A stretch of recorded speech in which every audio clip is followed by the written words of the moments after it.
I just looked down and Wendy just looks to see who am I talking to. I'm talking to the phone today, Miss Wendy. Welcome, everybody. Oh, I didn't move that stuff off the bed behind me. Put my head in front of it. Welcome. Let's see who else here. Oh, wow. You guys have been here talking already this morning. So, good morning, everybody. Let's see. We've got Beth and Elsa. Thank you, praying for my wellness. Thank you so much. And Catherine and Iris and let's see. Yeah, it was raining here. Then it switched to snow. Now it looks like it's rain again. But the outside temperature is right at that 35, 37 degrees by my outdoor thermometer on the north side in the shade. And so it's going to be off and on rain and snow stuff. So it's just wet. And Donna R., hi, welcome. So I'm so glad to see everybody. There's Tiny and Bernie. Yay. Hi, Bernie. Bernie's in Puerto Rico. Yeah, I talked to Tiny, so George and Tammy this morning on a video chat, which was good. And they aren't feeling really great, but they've been really busy for a few weeks. And I do not see a way to make me sit higher. I need a thing. Let's see. That chair's higher. I should have done this beforehand, guys. So if you guys have questions for me today, please do me a favor and put 3 uppercase Q's in front of the question so I can notice it easier. And yes, I'm maneuvering some stuff right in front of y'all, but we're visiting at my cabin today. That's the way life is. Right, Miss Wendy? Wendy says, Mama, who you talking to? You look silly to me, Mama, because I can't see people's. It's okay. Mama's on the phone. And these people don't talk back to me on this one. Oh, that's a little better, right? So thank you, whomever, is that the right English? Whomever sent me some extra presents. It appeared that they were Amazon boxes, Amazon packages that arrived this week finally. They were at my post office box, but I couldn't get there. And so we finally got those picked up. Somebody sent me these lovely shirts. They're too big, people. I am not a 3X. Whoever sent these. It was a pack of 3. They're lovely shirts, but I'm going to have to figure out to maybe rehome them, gift them. I actually have a neighbor who could use them, and they're larger people than I am. So I might do that. And I feel bad because I feel badly because it's a lovely gift that somebody sent me 3 shirts. And I can't tell if it's the company because there was no gift card in it. So I don't know who to thank for the 3 of these shirts. People, my size is a 1X. I am not a 3X. And sometimes I can do an extra large. And in fact, I just picked up a new pair of pajama pants at Dollar General, and they're XLs. And I'll show you because they were really comfortable. I wore them last night for the first time. These, are they cute? Okay, they had a string in the waist, and I took the string out because I have a belly and it just doesn't feel good to me. And they're already dirty with a stain. That's not me. I will tell you that story. It's on my list to tell you this morning. But these are XLs. and they fit me just fine. And they're like from Dollar General. And most of my leggings are XLs or 1Xs, depending on which store I get them from. This pair are capri, a little bit longer than capris, but they're, sometimes I do capris and sometimes I do. I'm talking clothes with y'all, but that's because I am wearing this shirt today because what a lovely gift, and thank you if it was you, okay? But this is a 3X and it's too big. And so I have tried to wear them and layer them over other shirts and stuff like that. And they're okay, but it's a little too, okay, not that far down, people. I don't need to be quite so immodest, but I love the raglan sleeve. The fabric is fine. So I might need to order some that fit me and then gift these on or something. So yeah, I'm a 1X or an XL, depending. And yeah, I like turquoise. Yes, absolutely. And it looks like the kind of red pink things look pretty good on me. I do well with gray silver. I don't want to be the old lady with silver sneakers kind of thing, or, glitzy metallic. But I tend to wear the dark colors on the bottom. I tend to do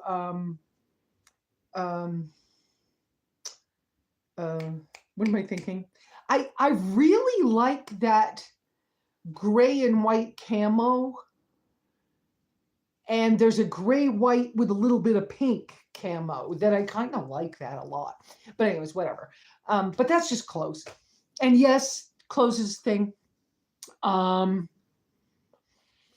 kind of got off on this whole thing because I'm trying to thank the person who sent these. What a lovely gift. Unfortunately, these are not the right size, and I'm probably going to gift them to a woman who lives nearby as a neighbor, and she's large. And well, there's two women I'm thinking about in the same family. One's the mother and one's the daughter. And I'm thinking the daughter to encourage her. So that's probably what will happen with these. But thank you so much for the thought and the gift, and what a lovely thing to have done for me. So it came in a package with these are, can I remember the name of the company? Oh, I should have pulled these out different to show you. I wasn't thinking about showing them off this way that I'm going to do. So, okay. So when you guys Bernie, when you were asking me, I like this gray white. I love this tank shirt, but this gray white camo I like, and I like longer tops. But that's because I, have a belly. Okay, so these are Real Essentials, and they were. I'll show you this. They were 3X, and they're, like I said, they're too big. But thank you so much for trying. And they came in a pack with the red one, the blue one, which I wore yesterday. That's why it was wrong side out. Anyways, a blue one and then a dark gray, and they're kind of heathery with the colors in them. And they're lovely. So I may look at trying to replace them with a size that fits better. And the other thing that came, and like I said, there were no gift cards, so I don't know who to thank. I had seen this coffee maker set online, but I never would have bought it for myself because I thought I had the one that was going to be the best for me. I love it. I can maneuver hot coffee with it, and it folds way better fold up flat than the GSI one that is fabric. And I love it. So I'm going to need to do a review on this. That's why it's kind of, the package is still here and everything. But whoever sent this, thank you, thank you, thank you. Um, what two lovely gifts. So, whoa. I'm knocking everything off the shelf up there. So, no cards, so I don't know who to really thank. I don't know if it was the companies themselves or if it was just somebody buying me a gift because it was, around Christmas time. Let me go see what you guys are saying. I do have some notes today. I did make a couple of notes today so I can try to stay on some subjects and make sure I tell you some things. So, hi Donna Kay. I'm so nice. I'm so glad you're here. Thank you, George. I agree. They're nice shirts. They're just awfully loose and baggy. Miss Wendy, what are you getting in that for? Let me turn y'all around so you can see what I'm seeing. What are you getting in my food box for? I haven't closed it. It's messy. I didn't put any dog food stuff in there. Where's your dog treat? Huh? Mummy's doing the video, so Mummy's going to be talking for a while. And I know you can't hear anybody because they're not talking back. This is one place that Wendy loves. I need to figure out some easier to clean things for Wendy because she does shed, though I'm not allergic to her hair. She's a Chorky, which is a Chihuahua Yorkie mix. She's turning out to be a really great dog for me, but this pillow is a hiking pillow thing. It's very dirty. I did take some things and wash them the other day. I didn't dry them in a dryer. I hung them in the greenhouse to dry. But anyway, so you guys are seeing that while I'm talking. Let me run back and see. And the bed, the foot of the bed is getting dirty where she likes to sleep. So she uses that towel. You see the top of the cooler. Thank you, Bernie. Bernie bought me that cooler last fall. But I've taught her to climb up here when she comes inside from outdoors and let me clean her feet off, whether it's snow or whatever. But that big sleeping bag, which is comfortable and warm and everything else, and brush hair and stuff off. So, boy, you're seeing my mess today. I'm reorganizing some things. Let me get back up here. So, whoops. I did not mean to click on you guys' things. Let me go see. Praying for the wellness of Lesa. Thank you. Let me talk about my health while I'm looking. So I had a horrible migraine this week. It was hard. I don't know what was going on. And kind of in bed a lot. Wendy obviously didn't really know what was going on. And then I'm reading while I'm talking. And then I was a little better, and I was worried about the weather and the fact that we were going to get more rain. I didn't think I could get out my road, so I wrote that on Facebook. Yeah, Tiny's got a cold. Pray for them.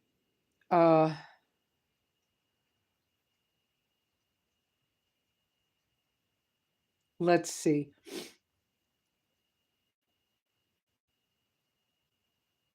Oh yeah, George quit smoking too, guys. I'm reading your comments. Right now that's kind of a boring picture to be looking at because Wendy is just resting, isn't she? Yeah, plans are written in Jello, aren't they? They change all the time. Okay, so now let's turn this back around. Okay, so, and put you back up here on, wait a minute, where's the thing? on the magnet, as low on the magnet as I can, so that when I sit in the chair, you can actually see my head. Now I need to work on my curtains a little bit more. And part of what I need to work on is right now, because it's winter and it's cloudy, I keep rolling them higher and higher to let the sun in, because, having the sunshine is really helpful when you start to get cabin fever. And yes, I've had some cabin fever this week. Um, so, okay, I don't know which thing to start with. Um, let me make a note down here about my health, and to mention the walk with Wendy. Um, okay, so we started the talk about how I had been sick this week with the migraine. That is over. I feel better. Um, but then this morning, I thought I was going to have another migraine. And I was like, oh crap. Then I realized it was already raining out. And I bet it's the change in the barometric pressure, which I have known over time does affect me. So there are 21 people here this morning. Thank you for being here. If there is anything you want me to specifically talk about today, please let me know. Please go ahead and send me 21 people. Please go ahead and send me a little, put 3 Q's in front of whatever you're going to say so that I'll talk about it, or your question. But that's just so I'll notice it quickly when it comes up. When I notice that you guys are making comments, unless I see the 3 Q's, I'm not reading every single thing. Hi, Sonia. And I'm so sorry, Sonia, that the other day I think I called you Sunny because I wasn't reading it all. So thank you so much for you all being here.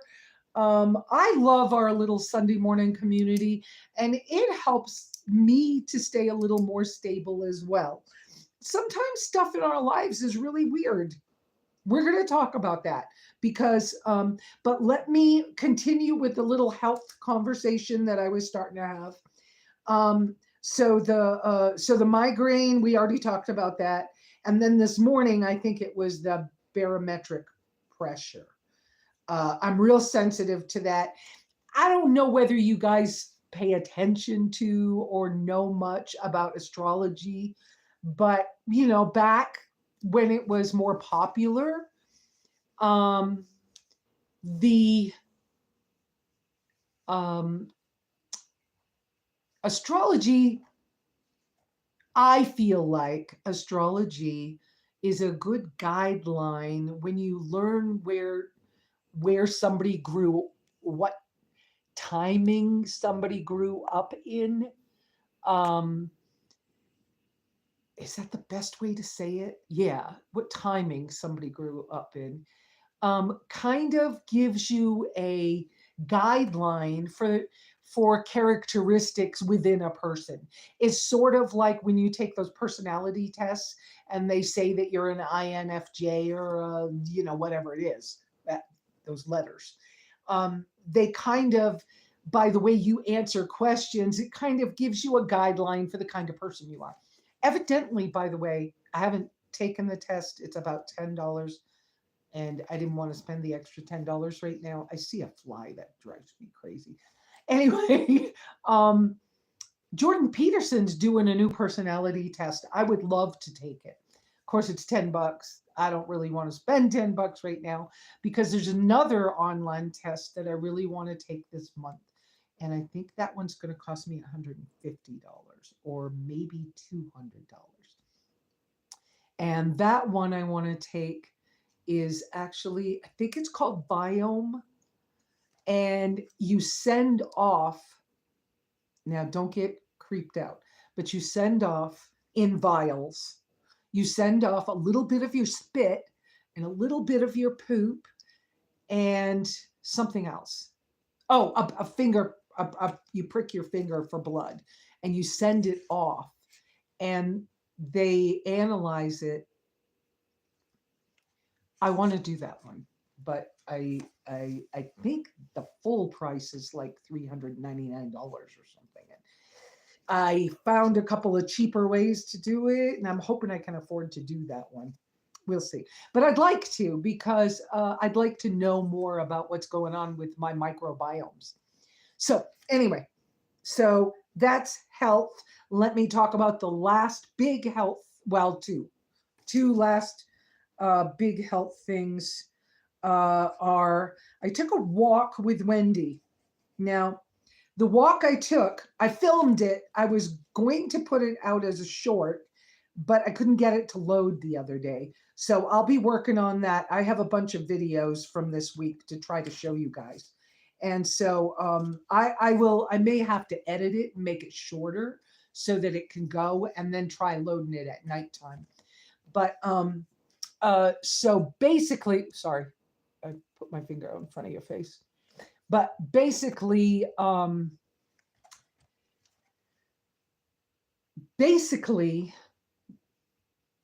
went for the walk with Wendy, and I had to wear my mud boots, big black rubber, clumpy boots. And they got stuck in the mud probably 3 or 4 times on the walk. And I had never walked Wendy on a leash for more than just a quick run in her to use the bathroom in a parking lot. And so it was good. There are some really big tracks. I don't know if somebody's dog is loose or if it's actually a wolf. I've seen tracks like that before. We're hoping it's somebody's dog got loose. It didn't come all the way up here, but they're big tracks. We're talking big tracks. Whatever it is, it's a big whatever it is. Thank you guys for all those little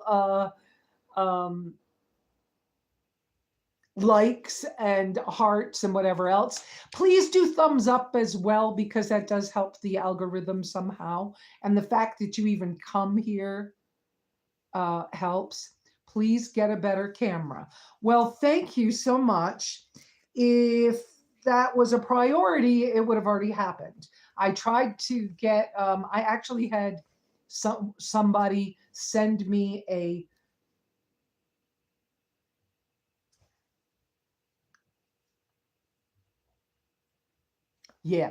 the mobile camera. And when the engine went in my car, the wife of the mechanic wanted it as part payment or something. And so I did that. Most likely right now, OGH, it's the internet signal. I live in a place where my signal is very poor. And so right this moment, it looks like it's bouncing between 3 and 5 bars of signal. And so I apologize, but it's the best I can do for the moment. I have to use my phone right now. It's the way it is. Yeah, Herman Munster boots. Yes, absolutely. So I went for a walk with Wendy. I used to do this walk. It's a half mile out to the first intersection, which can be a wonky area to drive through. It can become a lake, and it can be hard to drive a vehicle through. Or I've had it be impossible. So I decided to do what I used to do. I'd been wanting to walk every day, so I went. And I guess we should say the weakness that probably is some of the MS, okay, multiple sclerosis, I was diagnosed with 2 springs ago. And left side is more weak than my right side, and has been my whole life. And I have sometimes done, silly things, like I stepped out of the passenger. Good morning, Joanne. I stepped out of the passenger side of a van when I was in junior high, and I didn't do anything. I just stepped out onto a sidewalk from the passenger side door, and I tore all the ligaments in my ankle. I was on crutches for almost 6 months. They didn't know why, but and I've always been like I could trip easy. And so now looking back, we think that was partially that MS stuff. So to get back to my walk with Wendy week, it was after the migraine. I was feeling better, was a little concerned about the road, and I thought this is a good time. I've been wanting to get out and do that walk every morning again. I can't do that walk every morning right now. Um, the weakness and the way I walk is different than it was before. And can you see the emotion in my eyes? I felt so sad that it's different, that I don't know how to express this well, but it just, by the time I got home, I cried. Um, I just didn't know, how am I going to do this if this keeps changing and being different and not being strong like I was? And how do I do this? So I was feeling pretty poorly after that walk. It's just that I realized I've always had a gait, a walk that can be weird sometimes. And I used to have people like tell me, "Oh, you really walk like an old person. You're really bizarre. Why don't you stop doing that?" Oh, it's what happens. I don't know why, right? And so with the MS diagnosis, I kind of know why, but it was taking that walk and coming home with all the mud and my boots getting stuck and the boots being heavier anyways. Okay, Donna K, it was really nice to see you. You have a good week too. And I see that you went uh, to Texas from Iowa. That's a lot.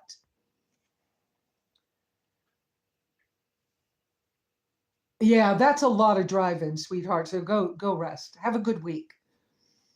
And so anyway, so the reality of this change, along with the reality that I had also spoken with my children this week, and one of them was saying, I would love to come be at the cabin someday and maybe in 7 years. Well, then I started looking at, well, for me, what's 7 years? Do you know I'll be 70 in 7 years? So you put some of those things together in my head, and I was just like, oh, oh no, how am I supposed to keep doing these things? I've always been so strong and this doesn't feel strong. And what am I going to do? How am I going to maneuver? I was pretty like upset.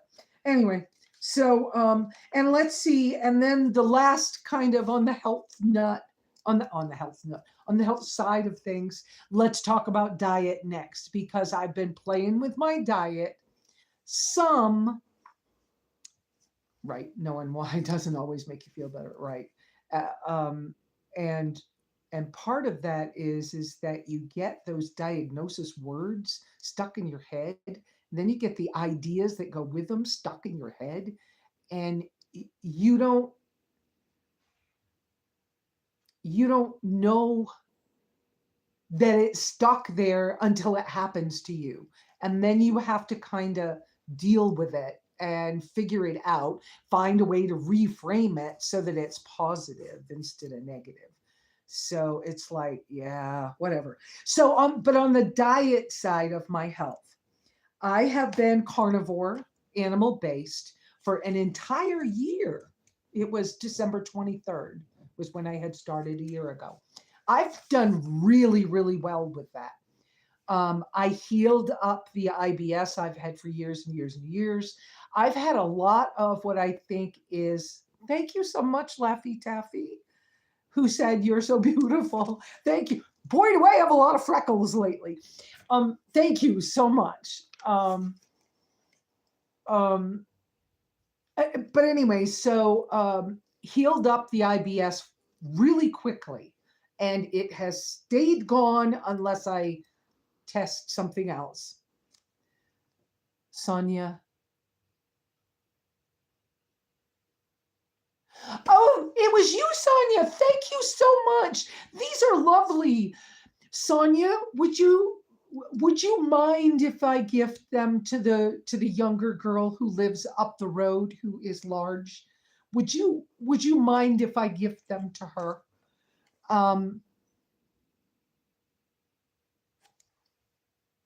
oh, I'm so sorry, Donna R.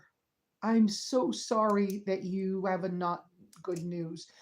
If you want to share any details so people could pray about it, please do that. But if you don't want to, it's okay. We're going to pray for you anyways. Guys, take notes. Um, but Miss Donna, it's so hard when they give you a name of something and then you get the ideas stuck in your head. And a lot of times it's just what you thought about it before you like do some you start doing some research and getting some education, and then you start filtering it through to where you can reframe it to something that we'll be able to live with and deal with. And so yeah, so on the diet side of things, yes, I've been I think I told you, because of the weather and being concerned, like for example right now, I think I can move the phone. Let's hope it won't affect the signal. That's part of why I sit right here, because where the phone is right now is the best signal in the cabin. So hang on. But let's see, I'm going to turn the camera around and show you. Now, this is not, okay, so this is where the phone is hanging on this magnetic thing. That's why I'm sitting here. Yes, the Wii Boost is here, but I'm not running it today because I don't have enough power. So here's the Bodens, and I had it in the car yesterday and it only charged 3 bars, but I'm plugged in, okay? And yes, it's up on end so I can reach. Here's the Rock Pals. Boy, is it messy down here, people. You see the Rock Pals. Right now, it's getting 12 watts out of the solar panel that's outside. Okay, so the solar panel is this orange cord running through the bottom of the window. That's why on my wish list, I have that little screen corner thing on my wish list for pulling a cord through the window in a neater way. What I did was I drilled a hole in a board and I've just pushed the window down on the board. That cord cable goes outside, and I'm trying to do this and not lose the signal. Can you see that dark spot right up over the door outside that window? That's the solar panel. That orange cord runs down the wall and in the window. And over right now, I have it plugged in the Rock Pals. So the Rock Pals last night, well, even now, 12 watts is coming in, and this is not turned on. You can see all the other plugs are turned off, but 12 watts are coming in and it's still at 0%. I'm like, how does that work that way? But it is. That's what's happening. We're hoping it's gonna. Yeah. No, I'll just leave it off. And so right here is my little refrigerator freezer that I've been trying to keep in freezer mode to keep meat. Well, that's this plug, which is a very loose connection. I need to change the plugs. But anyways, and like I said, right now it's unplugged because there's no reason to have it plugged in right this minute. I'm dropping it down there. I'm sorry, it's messy right here. But so I have some meat items that are cold that I bought yesterday, that I bought them frozen. And so they're in there with the lid, and then I put my down coat on top. And when I'm not sitting on it, I put an extra sleeping bag up there. And that's all to try to keep that refrigerator as cold as I can inside. I hope you understand what I'm telling you about that. So that's trying to keep things, wait a minute. I got to get this down as low as I can do it so you can see me better. There we go. So I can't keep these things completely charged when it's cloudy or whatever. But I think that the Bowden's is probably about 5 years old now. It might be getting old because it used to be if I drove the 35 or 40 miles and back, so that would be around 80 miles, it would be completely full. And it's not charging completely full anymore. And the Rock Pals just, I don't know. I don't know whether they're getting old. I don't know. But I struggle with this off and on. So, and the reason we're talking about this is because I was talking about diet. Okay. And so, because of the bad weather, the potential for getting stuck here and not being able to leave, like I did years ago, although the roads are so much better, I found out. I'll tell you about that in a minute.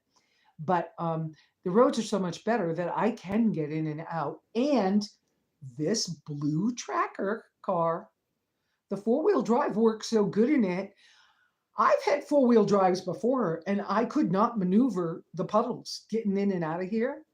And that's what I want. I'm hoping to be able to get those videos out where I can show you more of that, because I was able to get in and out yesterday. And even though it was Sabbath, and I don't like to do business on Sabbath, it was the first day that I was, one, either not sick or whatever, or the roads were clear enough so I could try it. So I went out and I ended up doing a resupply yesterday because on Sabbath, because the potential for not being able to get in and out was there. So that's my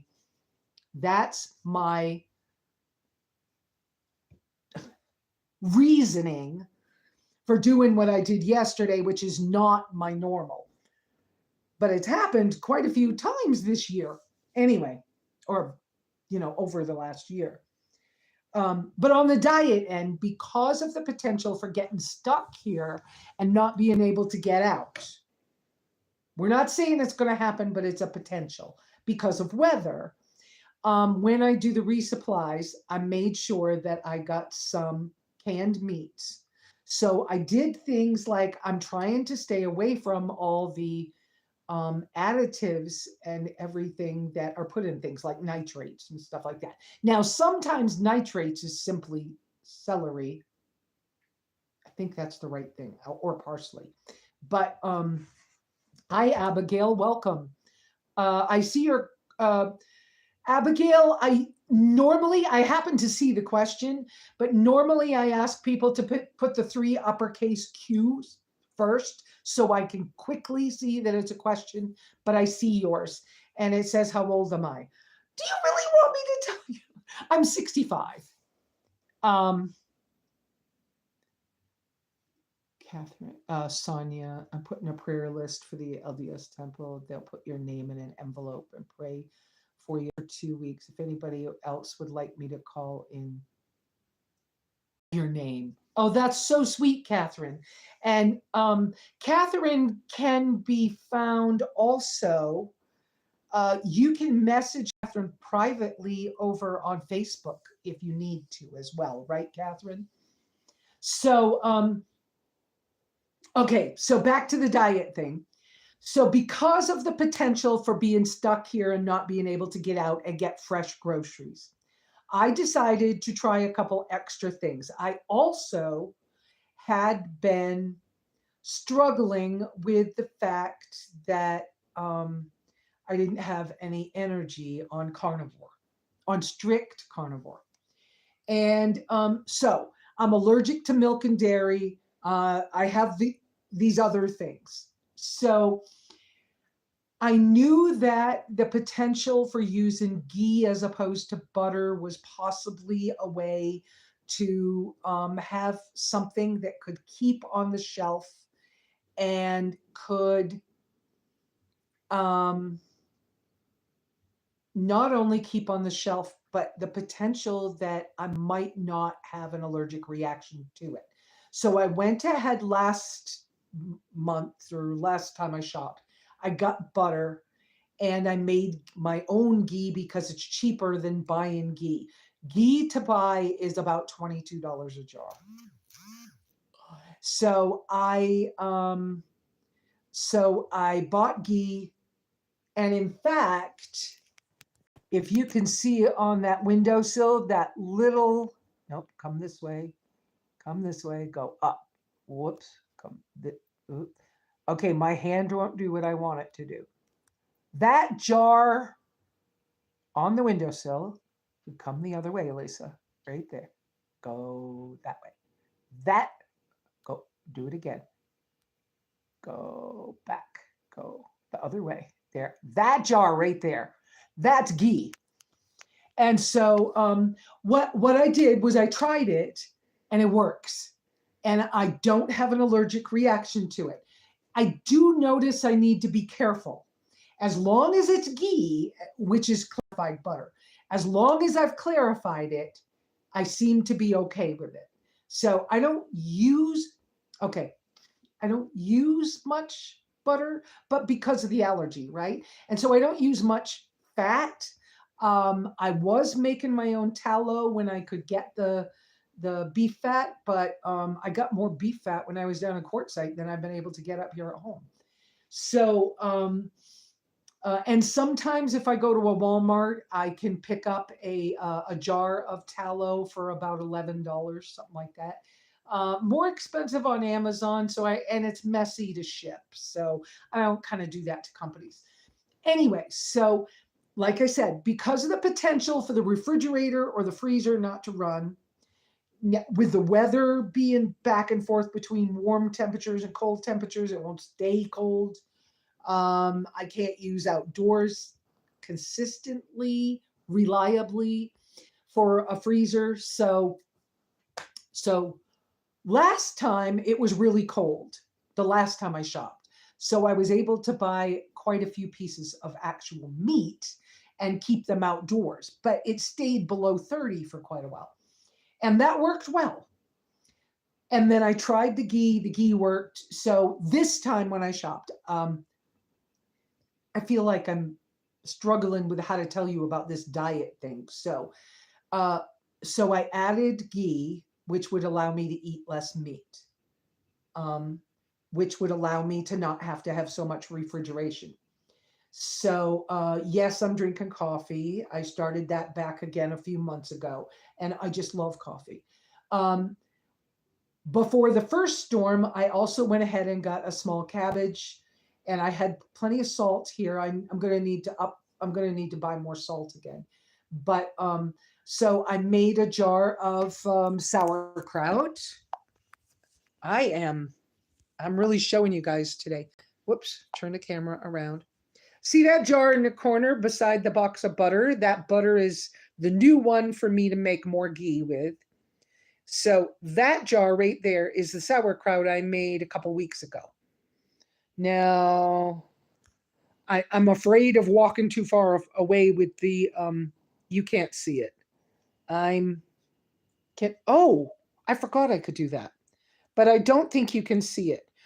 Maybe you can. Behind that kettle, it's messy in here, guys. I'm sorry, but it's the way it is. It's really muddy outside. You see the mud on my Herman Munster boots and on my shoes? It's bad.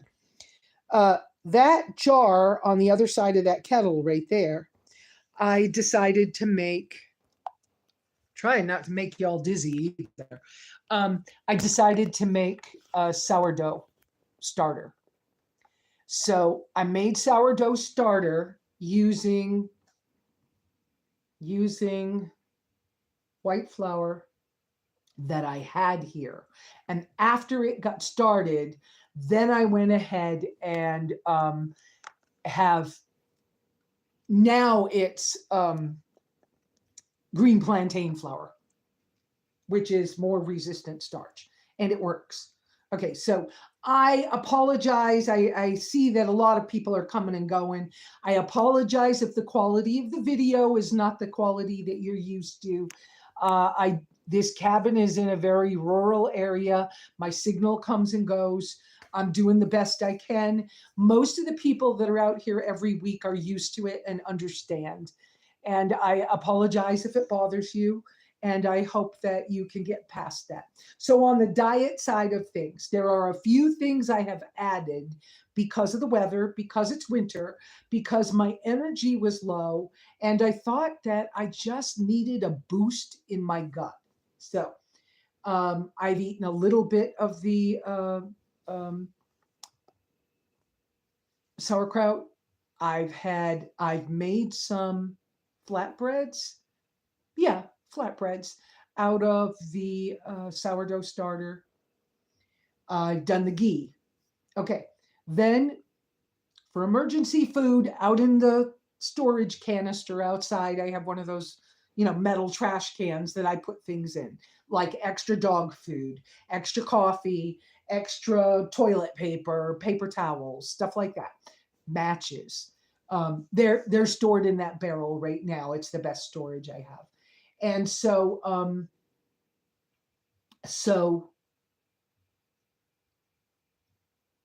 I got rice and lentils. I tried to cook. Now, I used to like lentils. I've had a lot of trouble with oxalates and oxalate dumping. It's been a real thing for me. But I used to be raw vegan. And when I was in Costa Rica and I got sick, and that older woman, she was in her 90s, that they took me to, the bruja that they took me to, she was like, no fresh, no fresh, no fresh. You. And then, she gave me things. She told people not to tell me what it was and told me what to do. Well, now that I've been doing this repair thing this year, I'm like, I should have stayed on what she told me, because the same thing I'm doing. She told me to do bone broths. And she said that, the different animals, she told me which animals, bone broths, the leche agria, which is basically fresh, raw um, fermented milk products. Okay. She told me which way to do it so I wouldn't get fat, but that I would get healthy. And then, and she told me to also do the bone broths from fish. And she said, you need to do lots of the bone broth and you need to stay away from the vegetables. And I was like, oh, I understand. And I didn't listen to her. And now I'm basically doing that. So, but I've introduced a few things. And in the emergency stash, I have, well, here's one bag because it was $1. I have rice now. And I actually am starting to have a small portion of rice a couple of times a week. And my energy levels are better. And the combination of this and the ghee from the butter, I'm not as hungry as I was. And so I'm not even eating as much meat as I was. So I have rice. So that bag I picked up yesterday because it was inexpensive. It'll go in storage. So I have some rice, coffee, meat, and these home ferments. And now I really like Perrier as a mineral water, but when I picked it up this time, I wasn't as happy with it. I mean, I do like it, and it's convenient because it comes in like individual bottles and everything. This is cheaper, High B. This is cheaper. Yeah, it's a bucket and $1.25 or something. Club soda. Okay. This one, the ingredients, carbonated water with a special blend of mineral salts and sodium bicarbonate, baking soda. Now, having some baking soda internally is good for your gut bacteria. So I picked this up again. I hadn't had it in a little while. It was so nice last night. So I tend to keep this around a little bit. You can't really get it in individual bottles that I've seen. Maybe you can somewhere, but I haven't seen any individual bottles, and I'd rather not. So that was really nice last night. I made a sort of burrito, sort of. And so it was ground beef that I had that I was worried about it thawing out. So I made a couple of beef patties. I want to say maybe a half a pound of meat. I probably had had a half a pound of beef earlier in the morning. No, I shared that with Wendy, so I didn't have the whole half pound. But anyways, and then I bought inexpensive taco sauce because on the label it doesn't have a bunch of additives and crap in it, but the first ingredient, the tomato ingredient, is tomato paste, which I know tomato paste has the skins and the seeds removed. And so the chance of having the lectin protein from the tomatoes is less, and it would give me a flavor. So I've started to reintroduce some of these things, and I did not have IBS from it. Now, it wasn't a texture I love. Yeah, I'd love to be making my own, but I'm in the middle of this. You've seen my kind of messy house right now, but I'm in the middle of this reorganization here. Didn't feel good, and the weather, and a little bit of cabin fever. So I'm trying to also keep it a little bit easier on myself right now. In that vein, I've never been a person to really use paper plates, but I was at Dollar General, I think, and they had paper plates from Christmas, but these weren't like Christmas trees, but they were 50 cents a pack. And I was like, you know what? I can burn these. And so I'm not gonna get upset that I'm using paper right now because I'm keeping the wood stove going or I'm burning trash. And the ability to keep my water not frozen right now because there's no running water in this cabin can sometimes be an issue. So I decided to go ahead and let myself have these and to use them and to burn them. So yeah. I think that when you're doing so I'm kind of doing a segue between the diet change stuff and the prepping for bad weather, and not that I didn't get to talk about much last week. I think it was last week. And so I'm kind of doing both of these together right now. So yeah, I got extra coffee, and I got some of the instants so that I can, if I have hot water ready and I just want to have an instant coffee. I had already ordered on from Amazon the coconut milk powder that has very few ingredients in it. This will keep for nearly indefinitely. Got to make sure you get these Ziploc things zipped well. I get really tired of trying to rebag them. So if they're open and I'm having trouble with the zipper, then I just put them in a gallon Ziploc bag because I can reuse the gallon Ziploc bag. But I do buy this off of Amazon. So I do have an Amazon affiliate. You can go out on my wish list or on my store. I don't really have the food items on my store right now. I do need to work with that. And while I'm kind of here, if I get stuck on the property and I can't get off, then I have more time to work on things online as long as I can keep the batteries charged. So I keep that. When I'm talking about the resistant starch, I used to make my own green banana or green plantain flour. I'm able to buy this one pretty inexpensively on Amazon, and it makes a great pancake. Now, I'm really sensitive to eggs. I have to be careful with eggs. But when I feel like I can maneuver an egg, I can do this with just baking soda, or I can do this with, now this is the ingredient now. What are you doing, Wendy? You silly girl. can I get a shot of this girl and not screw up the signal? She went and got her little boot to play with. Those emergency boots I made for her. I'm not giving her enough attention right now or something. Well, I'm not. So, yes, this is truly a visit at the cabin today, guys. So, on the diet side of things, I figure the fruits are an easier thing to digest. Oranges were a little hard on my stomach right now, but I did have oranges, for the last week or so. I think I will cut, maybe not do as many. This is a fruit. So, I feel good that I can keep it in this form.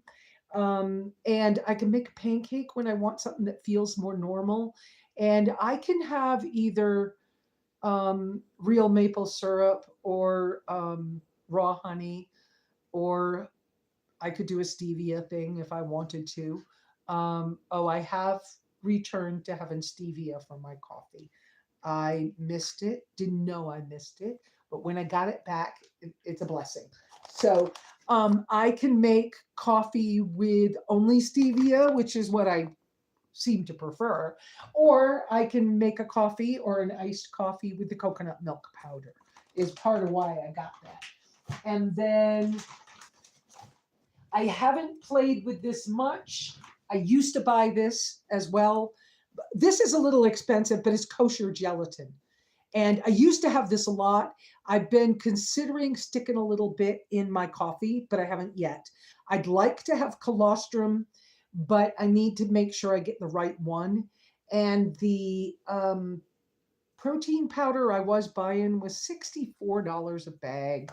And I felt like it was so freaking much money that I just couldn't continue right now. So I loved the chocolate one as like hot chocolate, and I might get it back. But I also found that the chocolate one, which might have something to do with the chocolate itself, the cacao, the cocoa itself, I felt like I was struggling to keep the IBS under control with that. So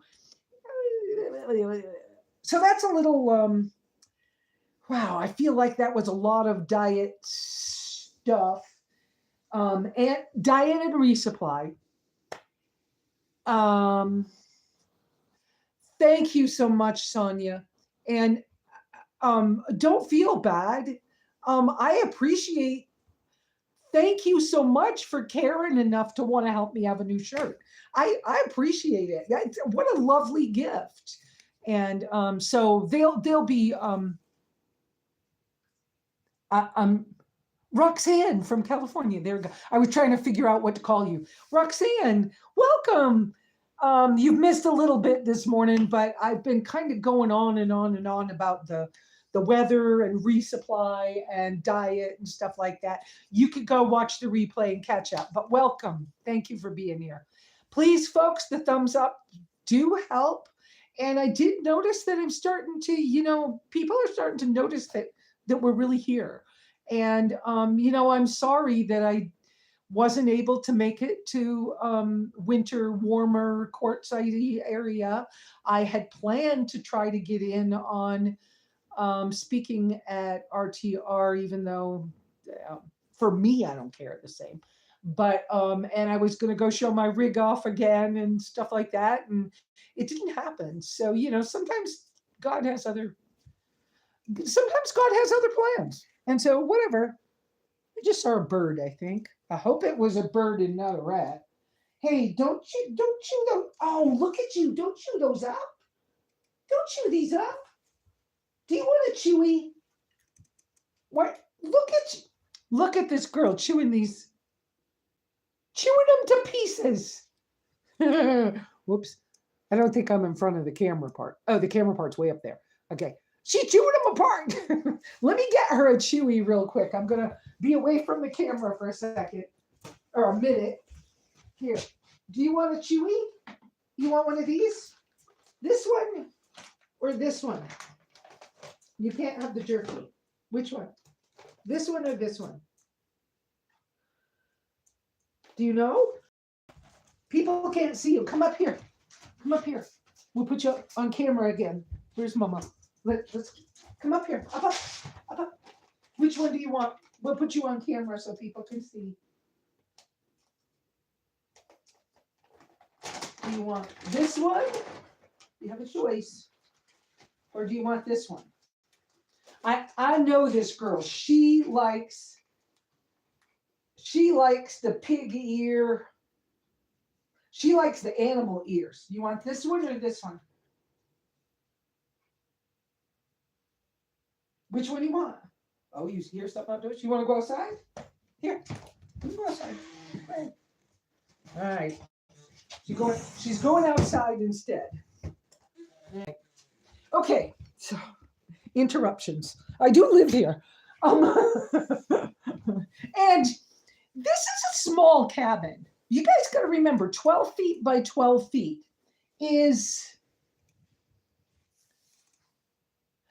it's kind of like, if you don't count the area where the wood stove is. Hi, Robert and Nancy. How are you? It's kind of like the inside of two vans, regular size vans. It's really not that big. So you can get a little cabin fever stuff going on. I can, that's for sure. So let me show you something else I'm kind of happy with this morning. That's what I intended, like sitting for a visit. So let me show you this. Let's see if I can get my finger up there again, because this finger thing and watching the phone. So you guys remember my Yuko chandelier. That's the one with 3 candles. And on top of it is a Sierra mug. That's an old one. I don't even remember where I got it from. And then this stove in the middle is the Vargo titanium grill. I can't remember if there's another word involved, but that's what it is. And then this stove over here is the Vargo titanium hex multi-fuel stove. And so those 2 stoves on the end, the 2 titanium ones, fold flat. The hex wood stove fits in this little bag. It's a little bigger than my hand. Okay? So these are nice. These are nice. They're rather pricey. Titanium stuff tends to be a little pricey. So, I keep forgetting I can, go that way. There we go. I keep forgetting I can expand it. So that's what those stoves are. So this morning, I was able to have a 3-burner stove going on that tabletop. Okay? So the 3 candle chandelier, I made, okay, finger behind me. Where's my finger? Okay, I can't make my finger do it. Okay, so on the windowsill, that jar with that little bit of ghee in the bottom, that ghee I made on top of the chandelier in the Sierra mug. Okay. The middle stove thing, that fry pan is an 8-inch Boundless Voyage titanium fry pan with a lid and handles. It comes with a lid and handles. And then my little tea kettle pot is MSR. And so these are all things I travel with. It's a little harder to keep the heat on the chandelier without a good windscreen on the road. And I just found that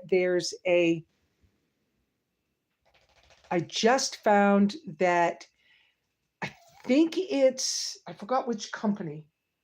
Oh, now Miss Thing, wait, can we get, okay. All right, make it smaller again. Wendy just came back in. She knows to get up on the towel first because that wipes her feet off, right? But your feet are still very dirty. Wait a minute. Mama put you up here. let me put the people up on the magnet. Okay, wait a minute. Let me close the door. Thank you for coming back in. Okay. Now, you want to come sit with me? Let me put this on my lap because I don't want to get all dirty. Come on. Here, you want to come up? Come on. There you go. Okay. Oh, you guys can't see that angle. Sorry. But she's here. She's right here. So, okay. So, so Sonia, did you send me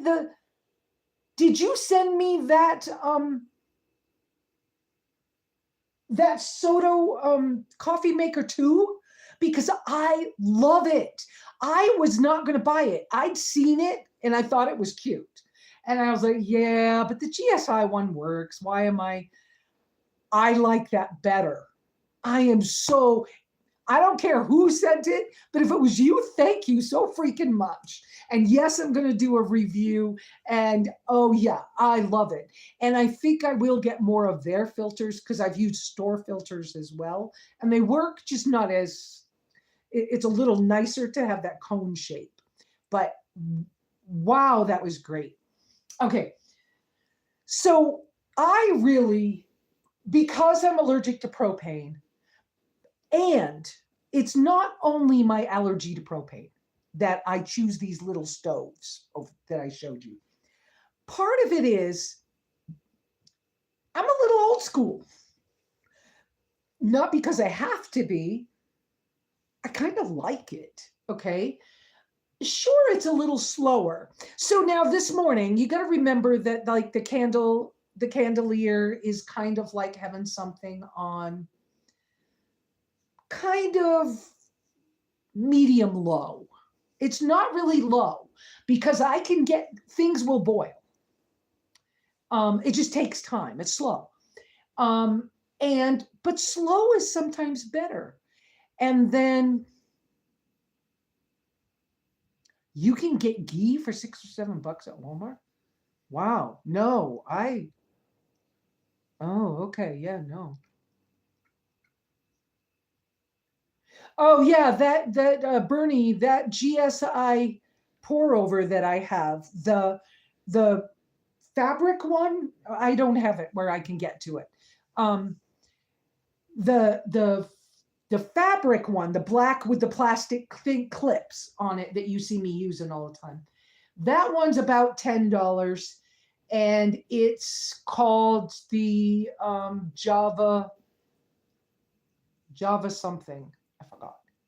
Because they have a blue silicone one that folds flat, but I didn't like it. Oh, okay, yeah. No, ghee's expensive. But the Helix one is made by Soto. And the Soto company has some really cool things. Well, and there's a lot of companies that do, but their stuff's more expensive sometimes. And but I just love that little coffee maker. I'm so grateful because I wouldn't have bought it for myself. I had given up buying coffee things. I was a little pissed off that I bought the French press again and then went to clean it and was like, yeah, I got stuff all over my hand and yuck. Anyways, whatever. I mean, it's here. It's thermal. It works. Whatever. So, okay, I feel like I got distracted again. I did kind of with Wendy behind me and stuff. But you guys can see Wendy in the background. If I get it over there, you can see her better. Of course, you can also see all those clothes I moved around. There we go. So, and then in the center stove, which is the titanium Vargo grill, folds flat, and that one I can put a bigger pot on top of is one of the reasons why I got it. I wish I had bought it years ago because I've wanted it for a long time. But I kept trying other things thinking they would work better. And you know what? I should have bought that first because it was expensive, but it does all the stuff I wanted it to do, and that none of the other things I tried could do all of that. So the little grill itself is made for charcoal, and I've used charcoal in it, and it works. It works great. Wonderful little charcoal grill. And but the top grill grate of it, which is attached and is hinged in two places. So you can flip it half open or you can flip it all the way open. And you can use wood in it, you can use charcoal in it, and it fits a sterno can. So I can pick up sterno unofficial, off-brand sterno at Family Dollar, or I believe it's a Dollar Tree item, but for $1.25 a can. It's not perfect. It doesn't last very many hours, but it's kind of a medium heat until the can's half full. And then you're back down to a medium low heat. But I can put the pot from my small thermal container, my small stainless steel thermal pot thing, I can put on there. I can make a thing of soup. I can make a big amount of rice. I could make dog food. I could, do a number of things. I've used it for making tallow before, when I was able to get the beef trimmings, and you just put the fat down in the thing and let it be slow heat. Start it with a used can of sterno first, and then as it starts to get the liquid grease in the bottom, then you can put a stronger flame under it and keep adding pieces to it. So that was kind of a medium heat this morning, and so I used that bigger fry pan. I can put two, and this morning I put 2 hamburger patties in there and a little bit of water and let that cook. You still didn't get one. Which one do you want? She wants that one. Okay. You need help? I'm going to help you. Here you go. Did you take one? You took one. You want a second one? This dog, she will hide these pig ear things. She will take them. She'll hide them. I had her take a bone from I think it was from one of my T-bone steaks the other day. She took it outside and buried it. Well, one day I didn't have any hamburger or meat for our breakfast, and she went out and dug the bone up and had a ball. Like for hours, she was out there with her bone. So, but she hides food for later. It's kind of funny. So, okay. So yeah, so I did that, and then in the Vargo, the far over stove, the Vargo Hex wood stove, this one, with the little tea kettle on it that I showed you. That one, I use my Toke's titanium siphon stove inside that. I'm trying to get a Goshank Vortex stove to go inside of it. Can't get my hands on one yet.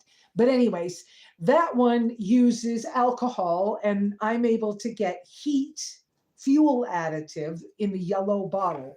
And I use that in the morning to get fast, hot, boiling water. And so that makes a hot, fast cup of coffee quick. So that's what I do first. So, and when I can set it up like that, it's kind of nice to have 3-burner stove going. And then, of course, I've got the wood stove. Like right now, it's 65 degrees in here. I'm warm enough. Okay. If it gets much colder, if it goes down to 62, then I start to wonder if I need a sweater. And when I do that, I'm like, oh yeah, let's check the stove. But it's pretty warm outside. The thermometer's 39, maybe the outside thermometer. I can see it under the curtain. Is about 39 degrees outside. So, it's been warmer. It was warmer last night. And when I'm running the wood stove in this warmer temperatures and I'm not heating it up really hot to cook on or something, then I dig out these stoves that I normally have with me on the road. Now the candelier, one of the reasons that had stayed at the cabin so much is I couldn't find a carry case for it. I found one, and I think it's Camping Moon, but it's one of those Asian companies, which might be Chinese, I'm not sure. They have got lantern cases that are canvas on the outside, and they have some structure to them, but they're in different sizes. They've got one that will fit this. I don't have it on my wish list yet. I can put it out there when I find it again. But I just found that in the last week. That I need that to be with me on the road because I do use it quite often, and I love the light from it. And so I know it's a little old school, but I also know it's healthier for us to not have the LED screaming lumens at our eyes. And so I know even when I was in Baja with my overlander friends, there were comments sometimes about me using my little tiny Yuko candelier with the tea light candle in it. They were like, it's so cute. I saw you at like 4:30 this morning. I was sitting up in the bed and I could see your little candle in the dark.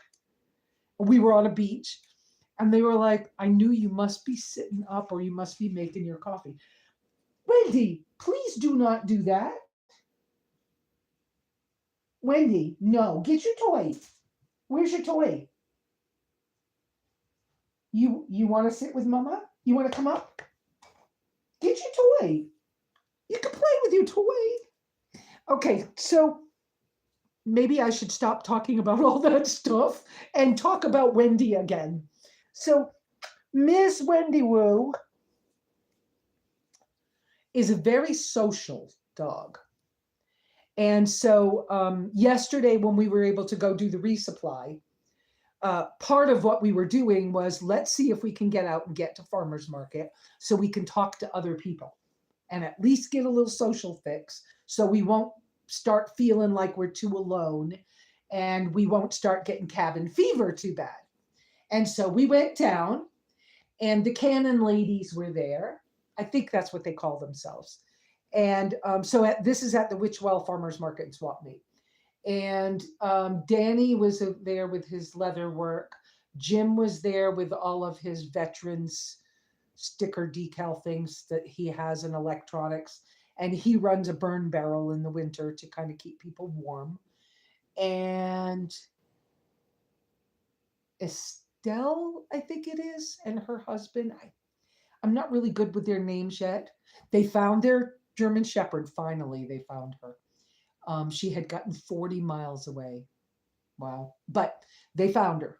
They were really concerned. They had lost their, what's it called? Not certified. You know what I mean. Certified. Whatever. Full on breed shepherd that they had bought. And she was a puppy and she was lost.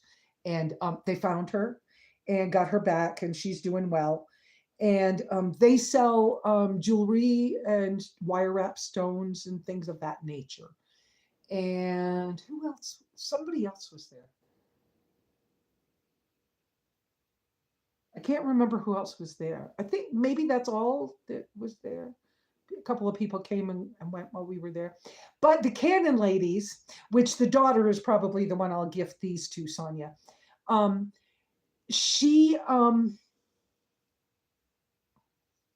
Yes, when I can get beef bones, I do make broth. But when I have to go to Sanders, they won't sell me just the beef bones. And they have a bag in their freezer. It's a Bash's store that's owned by the Dene reservation people.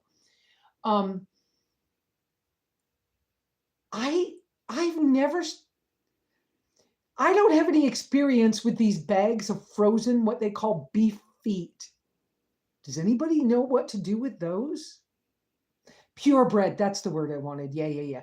And it's an AKC German Shepherd. Anyways, but they got her. She's back home. She's doing fine. But when we get down there, so the Cannon ladies, they have I don't know if you remember last winter, I tried to get a dog and I was so allergic to him. I mean, like horribly allergic to him. And I had to give him back. And I gave him back. And a week later, he died. He had parvo. And I didn't know he had parvo.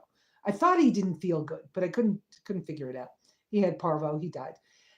They have his brother, and they called the brother Lowrider because those dogs were a mix of some kind of wire-haired terrier, they thought Yorkie, basset hound, and something else. I forgot what the other one was.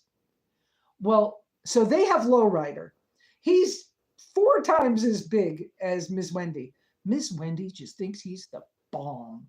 And so she gets so excited when we go to farmer's market because she gets to play with the other dogs. Well, the Cannon ladies are a little concerned that he will, play back and play hard, and he's so big that he'll hurt her. Well, I don't think she'll let that happen because she was raised in a home that had cats and dogs and uh,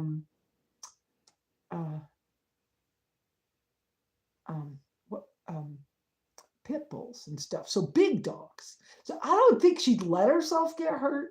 But the two of them together were having such a good time yesterday. She's very social. She's enough social that I'm worried I'm going to have to get another dog just to keep her happy. I don't know, but at least Farmer's Market tries to get her a fix and me a fix. So that's all good. And so let's see what else. So, oh, the stain that's on my new pajamas. Miss Wendy was supposed to be completely vaccinated. She came from a rescue.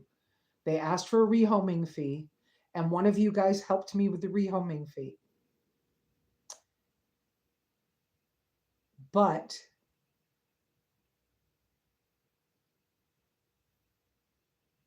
she's thrown up a couple of times. I don't see that as a big problem, but I'm watching it because I don't know what that extra thing is.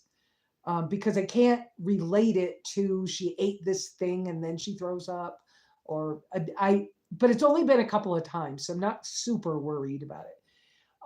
I am aware I'm gonna have to get her to a vet when the weather's better and when I have money. Um, she's not fixed. I can't find a scar. She was supposed to be spayed. Can't find a scar. And she's spotting. And I was like, oh, great. And of course, when I saw her with Lowrider the other day, I was like, well, the two of them would make great puppies. Yeah, that's let's just let that go by, okay? Um, so I don't know what we're dealing with, but I did contact the rescue and told them, and they were like, no, we paid for that. We paid the vet. I know I paid the vet for her. And I was like, okay. But the lady's sick, so she said she will.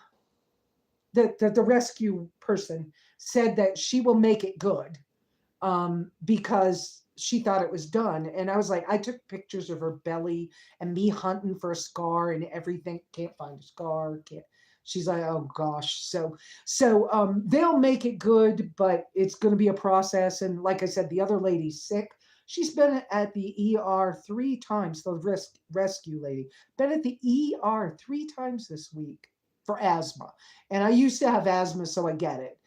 We figured out my asthma was food allergies, so mine changed. But I understand her. So, but she said she'll help make it right. But it's what the stain is on my new pajamas that I just got yesterday. Bummer. And on some of my things. But we'll work with that. Yeah, we do what we can. But Miss Wendy she's turning out to be a great dog for me. I mean, seriously.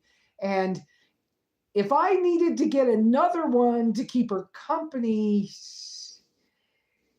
I don't know. I don't know that I want another one, but I get it, right?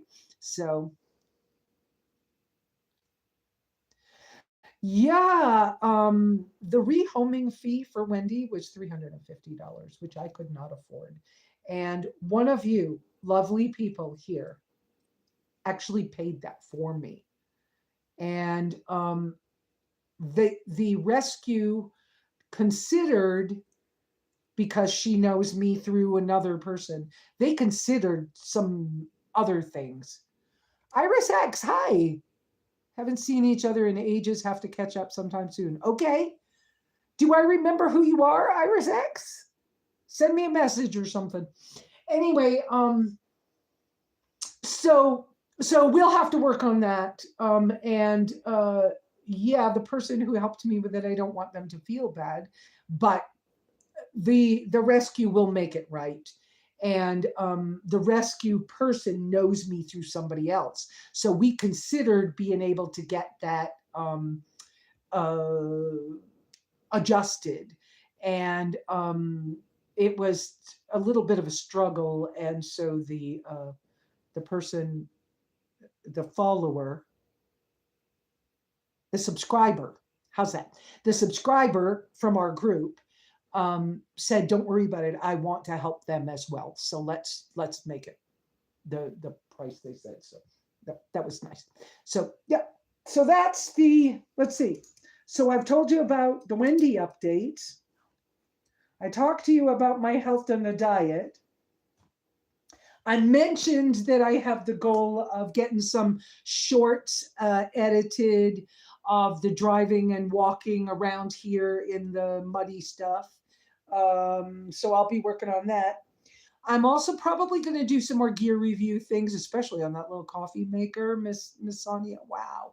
Thank you so much for those gifts. And I also have a goal of, Little Trucks got a hold of me again. So I was doing some writing out on their website, littletrucks.com, LILTRUCKS.com. I think that's right. I was doing some writing over there about my Chevy Tracker travels. And so he kind of got a hold of me and he said, "Look, did you forget that I told you I could pay you for 500-word articles? I could use some more. Come on, what's going on? You're home now. Write more." So I'll be doing some more writing for him. And at first I was like, well, I don't have anything to say. I don't know what to say. And then he gave me a couple of ideas and I went, oh, yeah, I could do that. All right. So, and then on my kind of mental health side of things, I think I had told, or on my relationship side of things, I had told you guys that I was starting to talk to my kids a little more often. I am. Talk to them again. When I had my phone therapy this week, Sally, my therapist, said, when you're working on your relationships and your goal of speaking to 3 live people on the phone during the week, she said, I want you to consider doing it as a video call so that you see the person, so that it might help you not have so much cabin fever. And so I did that this morning for the first time with Tiny GPS. Thank you, George and Tammy. And well, actually, it was the second time because my daughter unexpectedly was on a visitation with her daughter, and they were at a restaurant, and they video chatted with me for about 5 minutes. So that was nice.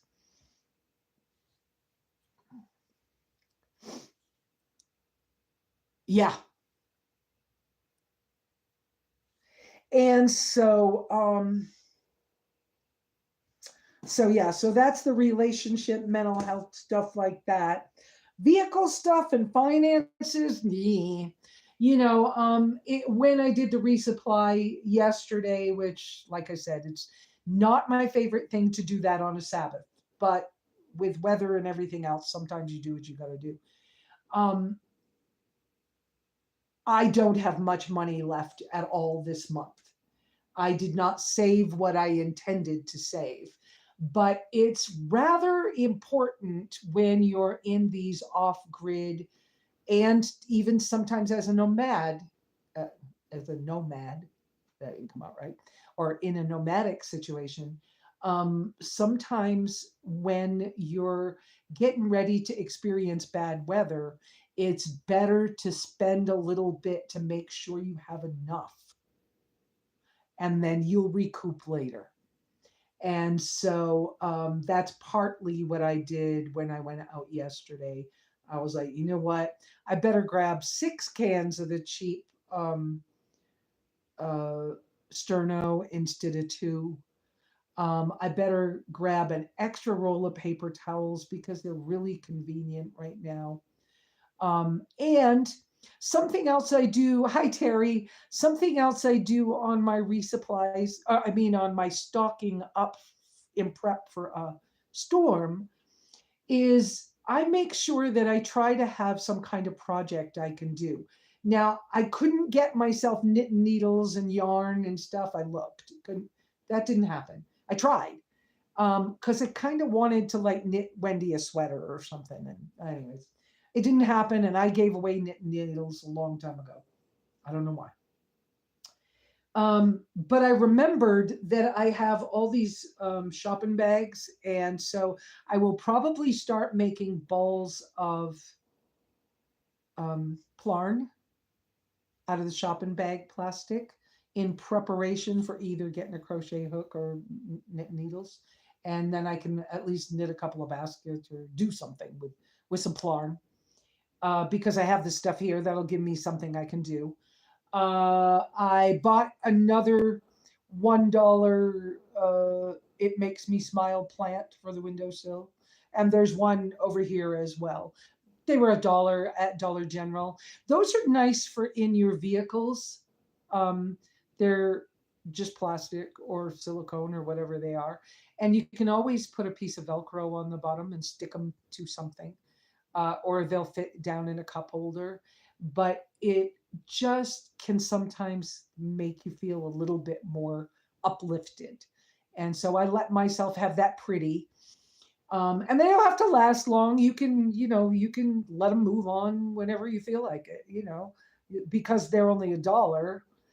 Yeah, it's cheaper than a Starbucks coffee. So, you can let it come and go.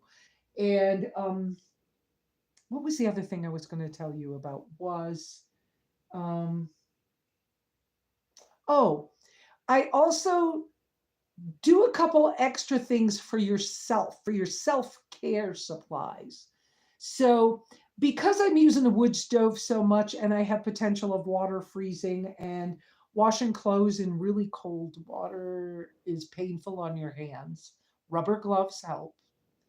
But I decided to go ahead and buy myself um, the adult washcloths with very little ingredients in them.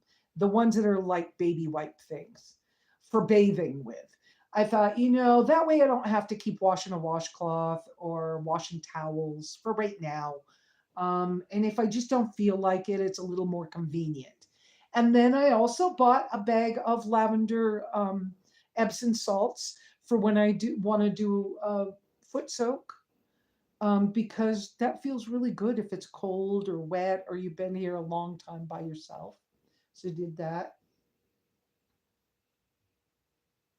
I forget what else right now, but um, I think it's important that we remember to do, get enough supplies for a little bit of self care help, extra self care help. You want to go down? You want to go over or down? Down. Okay. Um, I think it's a wise thing to just have a little bit of extra for yourself. Sometimes I get so stingy with like I am only buying 2 rolls of paper towels for the next 2 months, a roll a month, right? And then I'm like, why did I only do that? Because now I'm washing dish rags or whatever. And maybe it would have been better to just go ahead and buy an extra thing of paper towels because I'm running the wood stove and I'm burning them anyways. And in the summer, I don't mind washing the wash rags or the dishcloths or whatever. But Wendy, why are you getting in everything? Hey. Anyway, so yeah, I don't know. I don't know. I think it's good to do those things for ourselves. So that's what I'm saying about that for the moment. Um,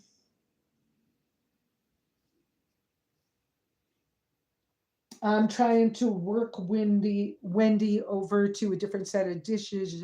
Dishes. What is this? Okay, let me see what it says. No, no.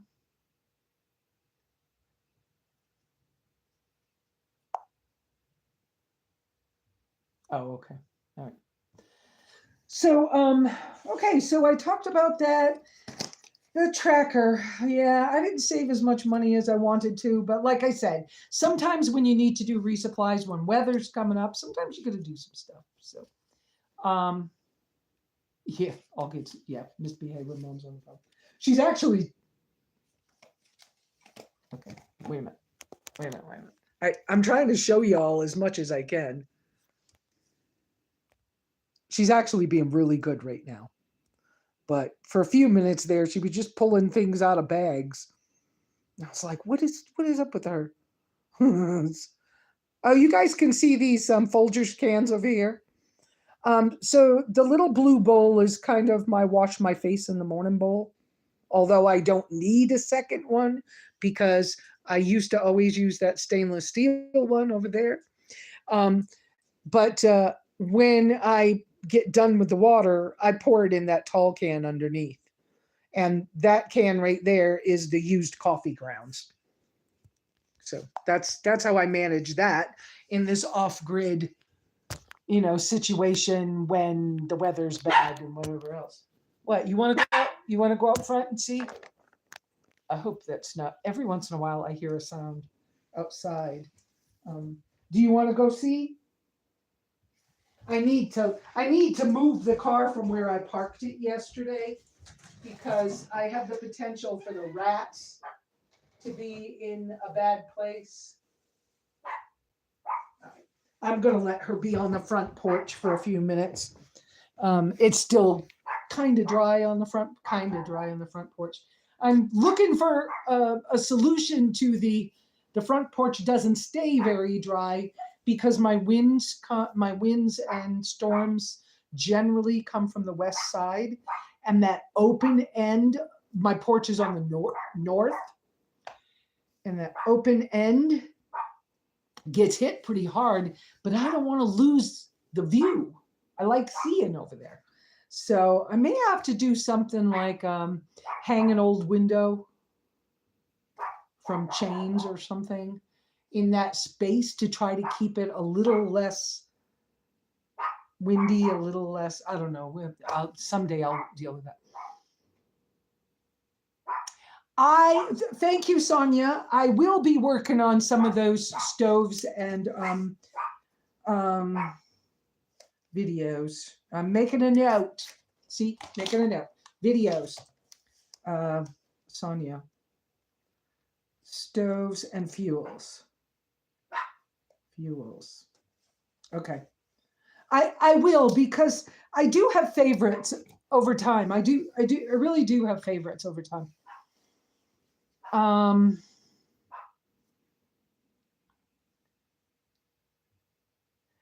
Okay, best fuels, different, okay. Best stoves, different fuels, article, huh? Yeah, okay. Yeah, I haven't been blogging in a long time either. I used to blog on Blogspot all the time. Somebody's getting paid for all those ads every month, but I never got paid for them. And I never figured out, I could use some help with that. I never figured out where that stuff is going once they changed AdSense and everything. So I don't know who's getting the money, but whatever. Whatever. Life is weird. I said that in the title for this week. And that intersection is weird too. And so I did already talk about the prep for bad weather. So we got that. That was from last week. So now the intersection, that picture that was on the video this morning, that picture is the intersection from the county maintained road to the non-maintained road that I have to turn in on and go up a hill around a corner to get to my place. So that's where my 1.5 miles of wonky starts. Did you see that puddle? I have to drive through that. And the cattle like to wallow in that. You know how pigs wallow, and cattle do the same thing. They just stand in the water. And because their hooves, because of their weight and their hooves, they just keep it soft down under there. And it's messy and hard to get through. So that's the, when I come off the road, if I can't make that corner, we're in trouble. But incredibly, on the vehicle end of things, this blue tracker, I'm kind of surprised. I was going to say shocked, kind of. Very surprised at how well this blue tracker, the 4-wheel drive in this thing works. I haven't had, in all the other vehicles I've had that had 4-wheel drive, none of them worked the way this tracker works. This one, some of the videos I took for you guys driving in yesterday, I'm holding the phone with my fingers like this, trying to drive with one hand through those muddy puddles. And the car's fishtailing, and I'm trying to go fast enough to keep it moving and slow enough so you can see how rough it is. I haven't looked at the videos yet to see what we got for video. But that was hard yesterday trying to do that, okay? But I got some videos and I got to do some editing to get them out. But this 4-wheel drive, it just, I mean, there was a couple of times where the tires started to spin and then they caught. And it was like, whoa, this thing works. That Jeep Cherokee I had, the red one, I put it in 4-wheel drive. It didn't do that. I couldn't get through that puddle. So I don't know whether this is the first 4-wheel drive I've had that actually works or what, or if it's the Suzuki, because trackers are Suzukis. Okay, so there were Geo trackers, Chevy trackers, Suzuki Sidekicks, Suzuki Samurais, and then there were the Suzuki Vitaras and Grand Vitaras. So this one is a second gen, which is more like the Vitaras. But this was one of the first gen, well,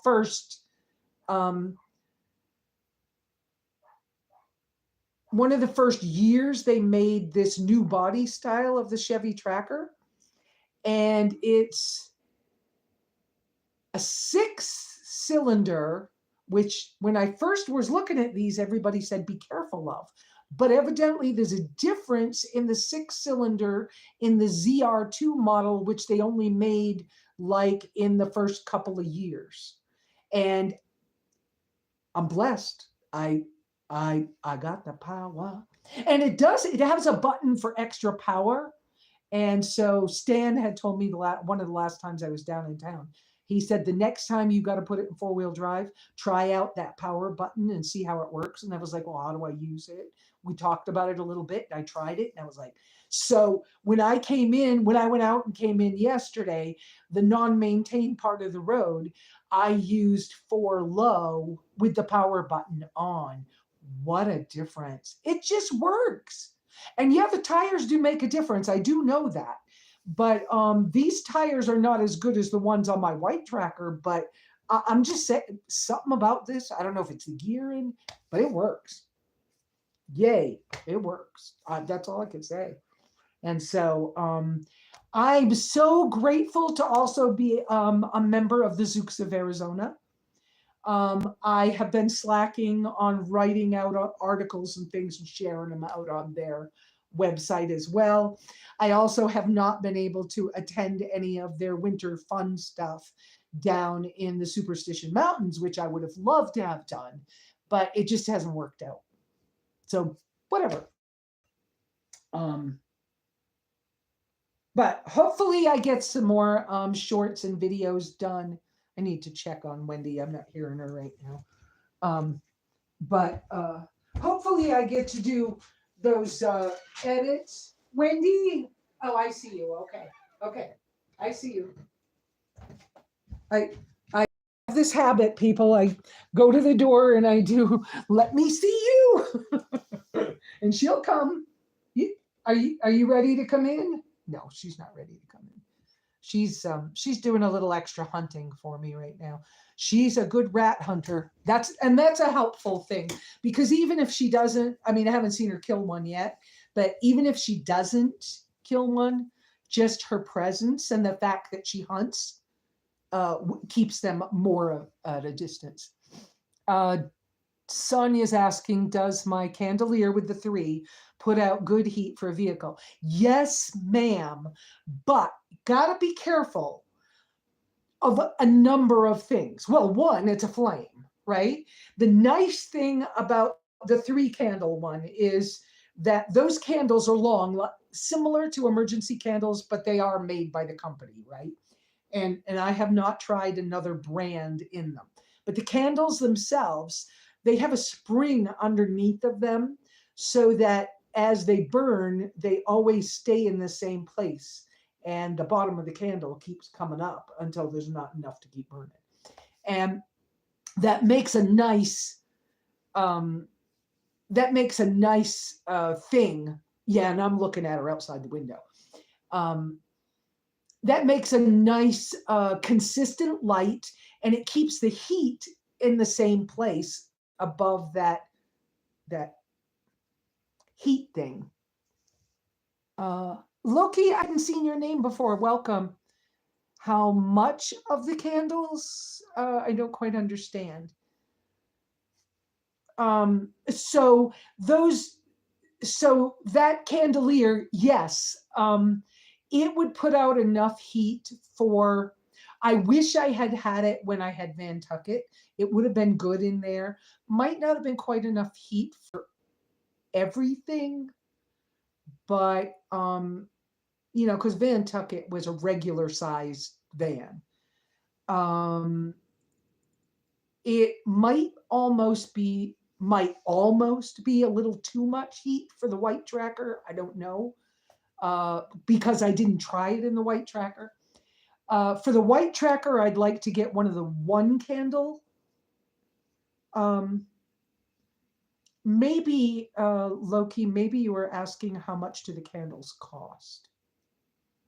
It depends on how you buy them. But the last time I got a box, some subscriber bought me a case of them off my wish list. And I believe the case was $20 or 30, 20, let's say $25 for the case. It was a lot of candles. I still have one more row of those candles left. I forgot, maybe 4 rows in the box. So, and I probably had that box for 2 years. Now, I don't use them every single day. I often use it a lot on Sabbath. So, wow, Vinny, thank you.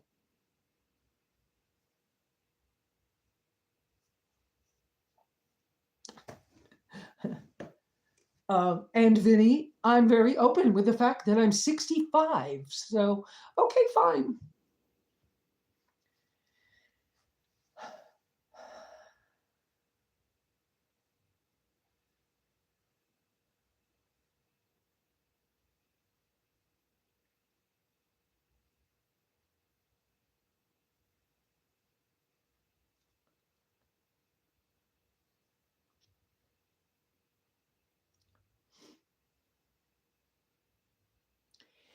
So, Would the 3-candle candelier be appropriate for heat in a vehicle? Yes. One of the other things that you're going to experience with that candelier will be where will you place it safely? Because those candles burn the way they do, you don't have the drip factor to be concerned about.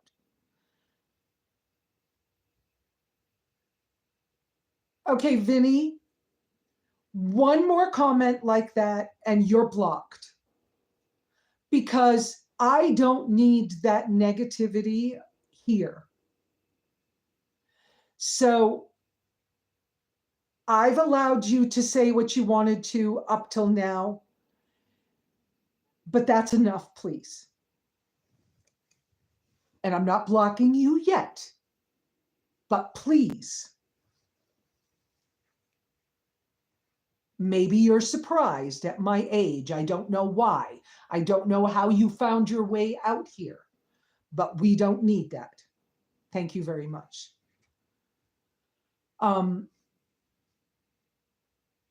Okay, so you're going to need to find a way to be very careful with where you place it, but you don't have like liquid wax to deal with. Okay. Because the wax actually burns well. So I find it to be very efficient, though it is candles as opposed to, you know, some other fuel. But it's not diesel fuel. So,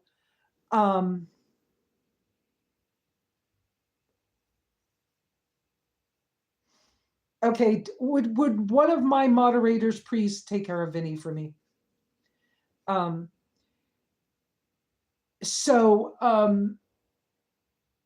The placement of the candle would be, with the candelier would be a thing. The handle on it is very long, so it gives you a good, you can walk with that candle and not burn your hand. But to be honest, your hand would get hot. So if you were planning to hang it, say from a hook or something, the ceiling of your vehicle would get hot. So I would be very careful with that in that situation.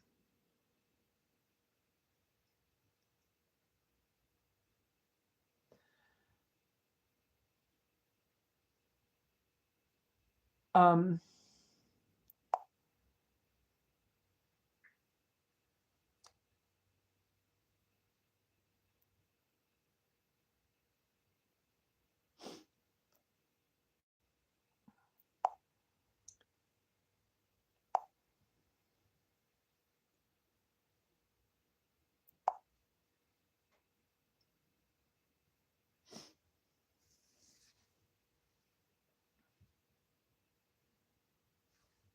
okay, let's deal with Vinny that way for a little while. We're having a little problem with someone's comments. So I don't know where my moderators went. Beth, I should probably make you a moderator because I need the extra help and you've always done it without being asked. And I don't know if I can just, I can do it just like that.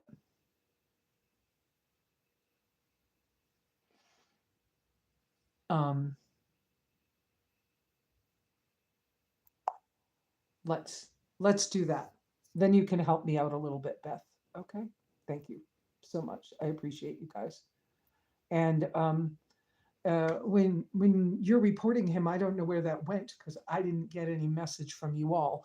But I'm not on a computer, so I don't know if that's yeah, I don't know. So okay.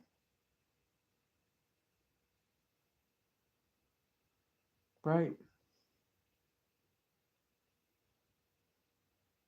Ah, Jonathan, welcome from Cubana.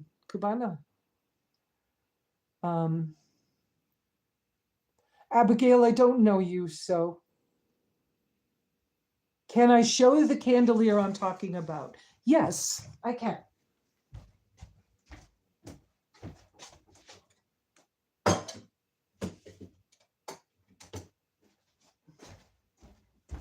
Here you go, Babs.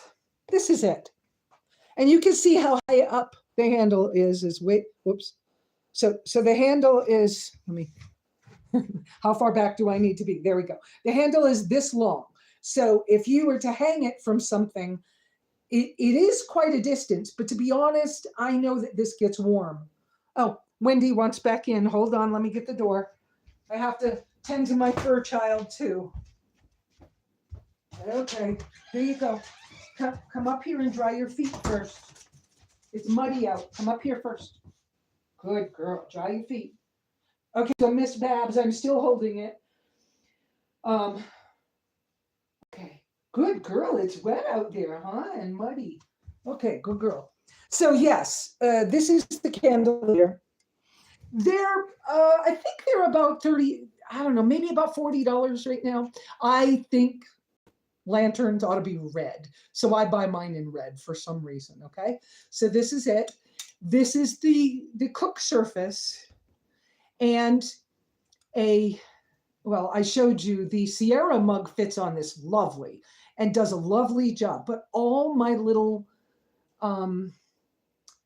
like single size, more or less, titanium pots fit on this and heat up really well.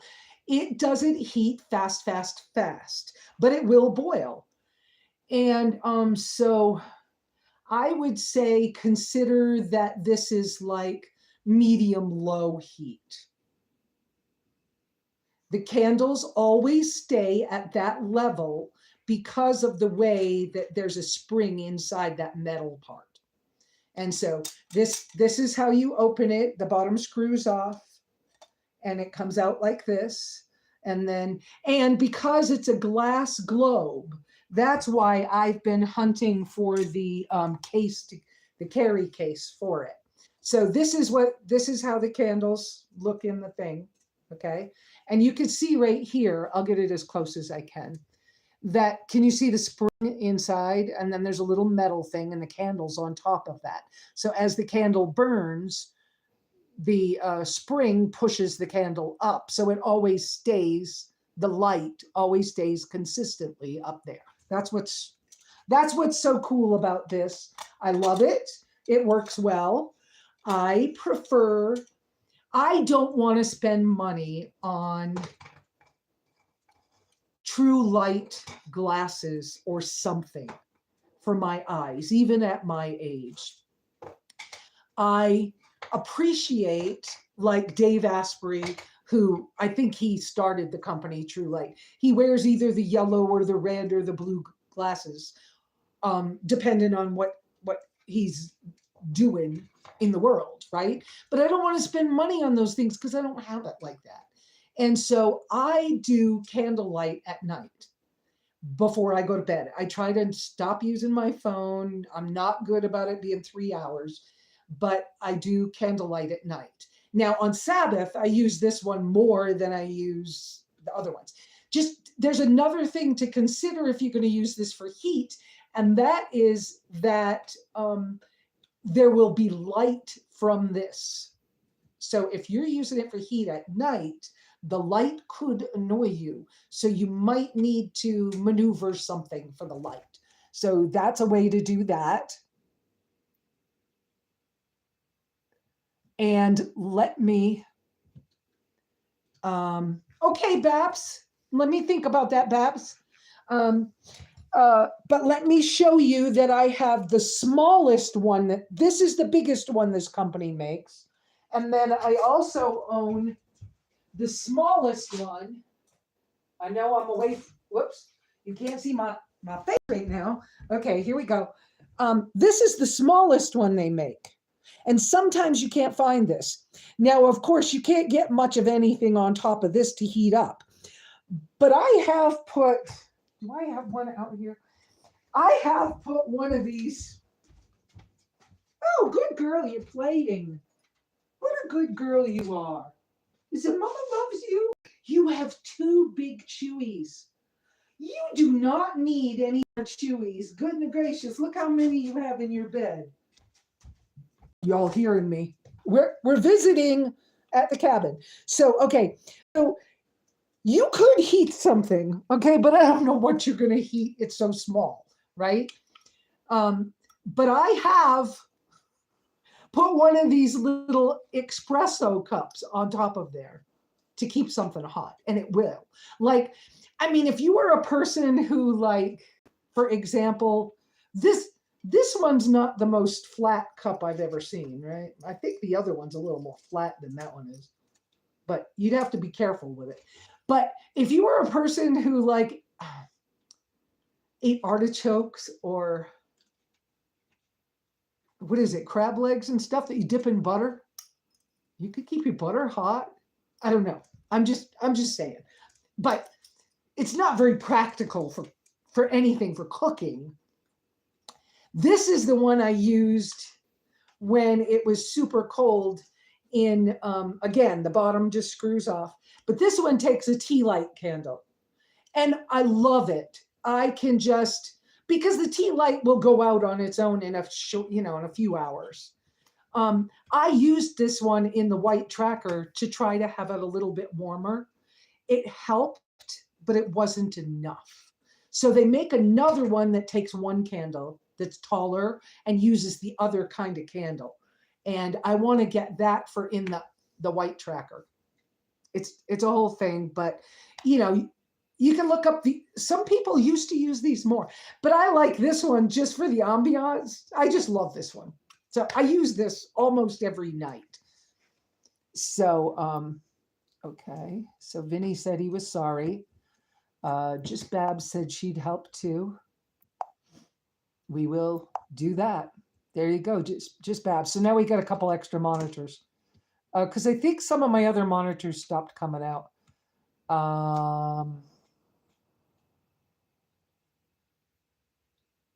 Okay, so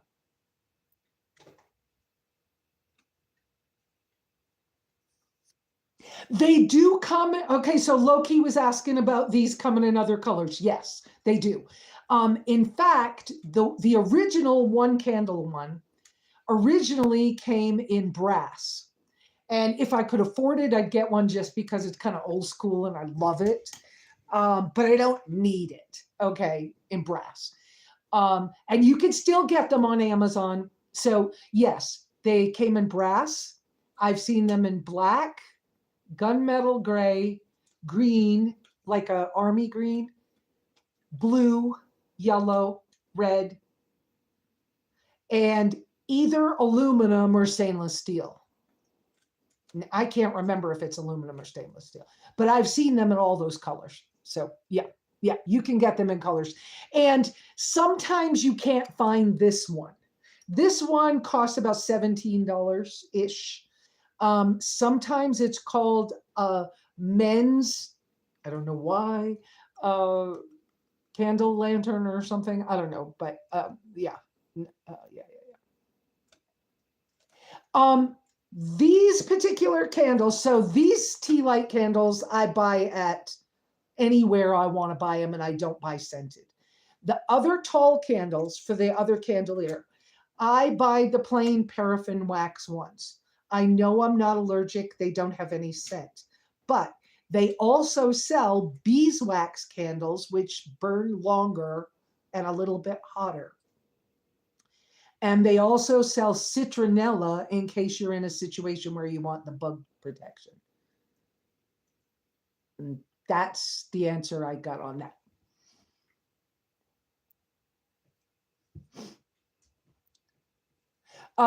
Mods is moderators.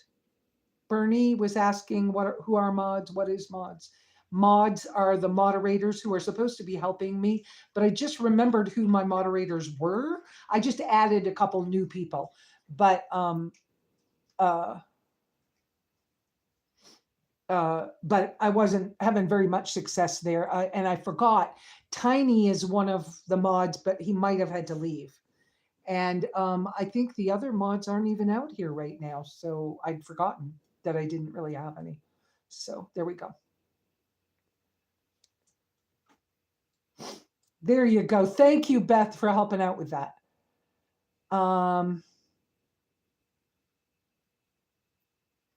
Oh, I put him in timeout. Do I need to take him out of timeout? Let me know, Beth. And I love the candlelight. It's softer. I think that I'm a calmer person when I like this one. I will light, and sometimes I have a hook over here over the window, and sometimes I just hang it up in the corner at night before as the last thing I do before I go to bed. And I think I sleep better with a little calmer. Of course, I make sure I turn my phone off and I stop playing games and I stop watching movies.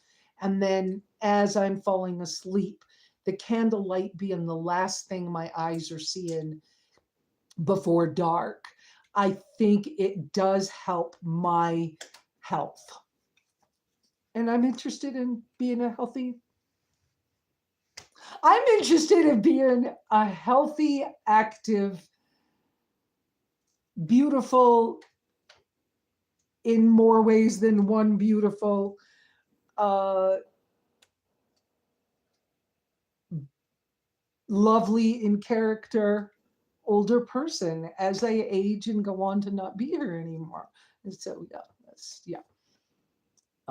so yes, I think these are wonderful. I approve these, totally approve these. I probably should work with my Amazon store a little more so that I could put I approve these because I use them all the time, and these I like, but I don't use them all the time. And but ask me questions about stuff that you've seen me have or whatever. Because yeah, okay, Catherine, thank you for helping with that too. No one can see. Okay, nomadic soul growth. You think you might need one. I think they're fabulous things. And I know Donnie Valesco, when he saw this one, he was like, where did you get that? I want one of those. That is so cool. And this particular size one was what he was talking about. And he was like, it's so cool and it's safe at night because like he likes to party and drink. He was up here at the cabin last fall. He helped rebuild the shower house, which I got a little more stuff to do to that to make that even better. But so I think they're a lovely thing. And yeah, for somebody who parties a lot or whatever, because you can get just a little candle holder to put a tea light candle in. And they don't cost much. I mean, these are cheap as crap. I think I get 2 of these for $1, and they come with a candle in them, but this, just the safety factor and the hangability factor, cuteness factor, and whatever else, I just think they're great. Yeah, I love it. And I don't really use it as a night light. I just use it as the last light of the day. That's what's on, and then I let it burn out. And they're so this kind of tea light candles are so cheap that you don't care if you burn one every night. So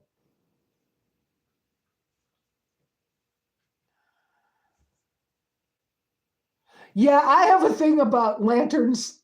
Lanterns being red just seems, I don't know, just seems right to me. It's just like my tea kettle on the wood stove. That one had to be red for some reason. So, okay, so there we go.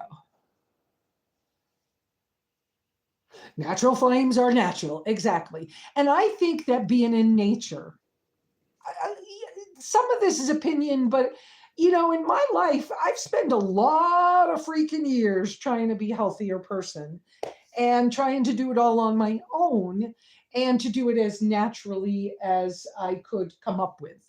And I find the more natural I am and the more in nature I am each day, the better I am as a human being. And I think the more healthy I am in my body and everything else. Now, yeah, there's been plenty of stuff happen in my lifetime. Sometimes I tell these stories. Um, I've had plenty of things happen in my lifetime that could have turned things a totally different direction for a lot of people. But my choice always was for the more honest, the more natural, the more healthy, even if it made me go through more, be more sad, have to take more punishment for a little while until it made more sense. And I had to learn how to listen to the little voice or my intuition or whatever, and to pay attention to the signs in nature that I could see that would tell me what the next thing is that's going on. It's one of the reasons that I understand how the rats move around and how I got to be where I was able to like be winning the war on the pack rats up here in this part of the country. And part of that's because I could sense when the change in the weather was affecting the animals in my area. And when that happens is when you need to be more vigilant about, or more careful to pay attention that they're not getting in your engine, and where you can use the things that actually do help or whatever. Those are my, yeah, kind of go-tos on that side of things. So, and you got to remember too, you got to remember too that I was very young the first time I tried to commit suicide. Okay, I don't tell that story very often, but the honest truth. This is not easy, people. Okay, but I'm sharing because maybe I'll help somebody. I grew up in a very rural area of Maine that's not rural anymore, but I haven't been there in a long time. But I was, my family every spring got 100 chickens, and every fall we butchered chickens. And so I understood about life and death. And so when I was 5, I was enough uncomfortable in my own body that I tried. I knew that these marks on my arm were veins where blood lived. At 5, I knew that. And I thought, if I could let the blood out of me the way we let blood out of chickens, maybe it wouldn't hurt anymore. I tried to commit suicide at 5 years old. I didn't try again for a lot of years. I tried to run away when I was 7. I didn't try again until I left home when I was 17 and a half.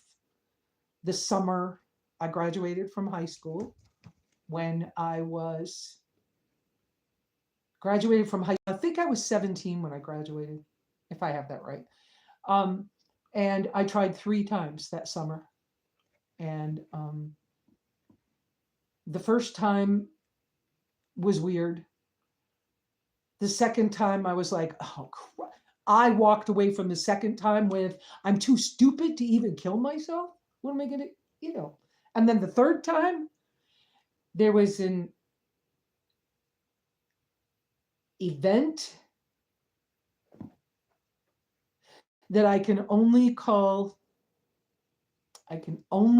it spiritual, that prevented me from doing it. And it's the last time I tried, and I never wanted to try again. I didn't want to wake up a lot of times, but I always ended all of my, I don't know what to do about this situation prayers. I would end them with, if I don't have to wake up, please don't let me. But if I have to, because you have something you need me to do, then help me to settle what it is so that I can be okay with the fact that you want me to stay alive longer. And so I went through a lot of life like that. A lot. Yes, Beth, 5. Yes. But the given the help, the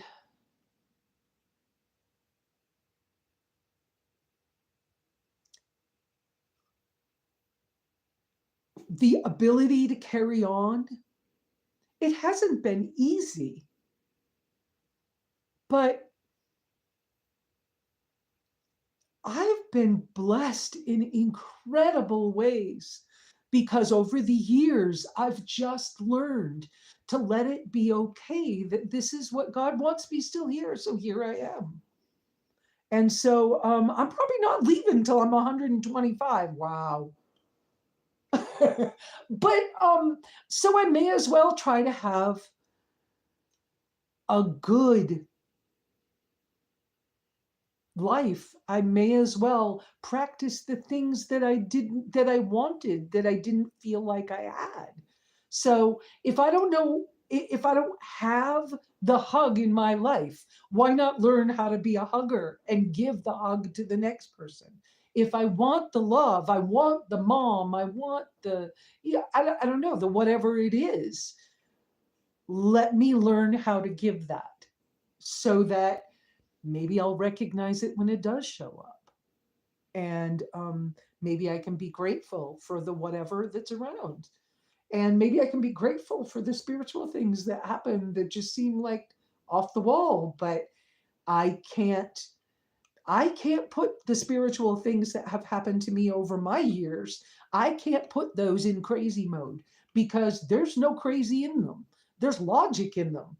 And it's like, yeah. And when I get into therapy, my therapists do not say to me, wow, that's Lulu, or wow, that's, let's try some more medicine. No, we tried some meds, when I first got into therapy and first started to explore this with people who had some education about some things that had to do with mental health. And they were like, wow, you react totally wrong to all this stuff. There's got to be a reason for that. And so after a couple of years, we all just went, maybe we should stop the medicine and find out what else. And so at that point, I actually got a psychiatrist and a couple of therapists and a case manager into a room all together with me, and we had a powwow. And after the powwow, the psychiatrist said, "Well, I'm going to play off my hunch, but Lesa acts like she has the normal human functioning of an average normal human being, but she kind of acts like she was raised by possibly undiagnosed mentally ill people," which who knows if that's true. I mean, nobody knows, but we can't say that the people that were in my life even had a problem. Nobody knows. I mean, come on. My family, I'm in way better shape than, like, say, my father. My father's father, my father ran away from home, I think, when he was 8, was the story I heard. His father was trying to kill him when he was 8. And so he left home. And he, real soon after that, so when he was very young, he was driving logging trucks on mountain roads in New Hampshire when he was like 10 years old or something. And so, hey, come on, my life's better than his was. And so, we can't make judgments about things we don't know about. And I don't know much about the history of the people who I was born into that family with or whatever else. And I don't know about how my other siblings dealt with whatever happened to them. But I know that the way that they treated me was enough negative that I had to get away from it because I couldn't stay alive.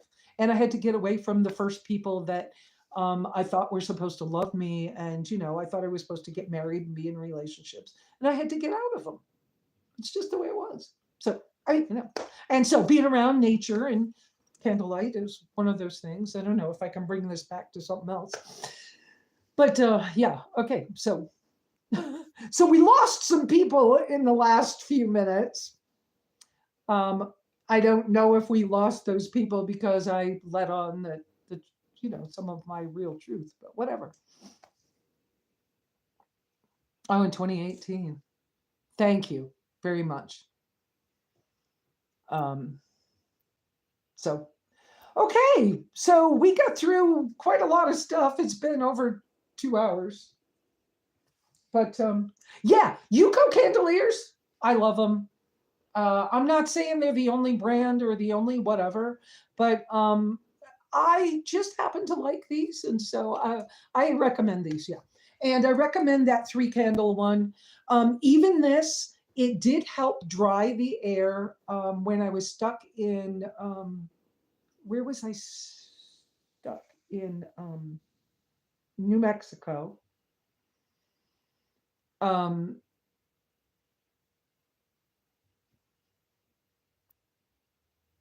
when I was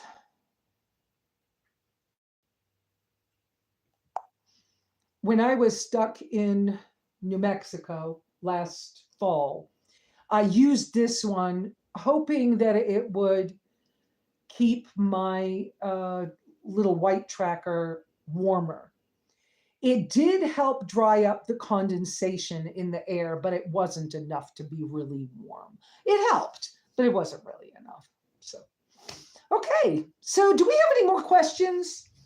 Um, I feel good about doing this stuff with the candles.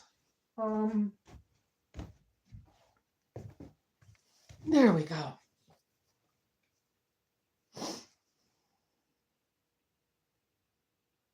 Wow, we're getting trolls today, huh? I must be on somebody's radar. Not a good radar to be on, but whatever. Right. So, whew.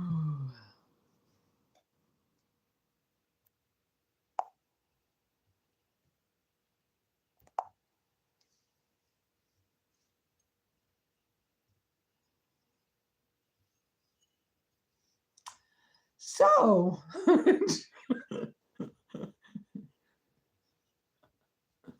yeah, it's a troll day. Wow.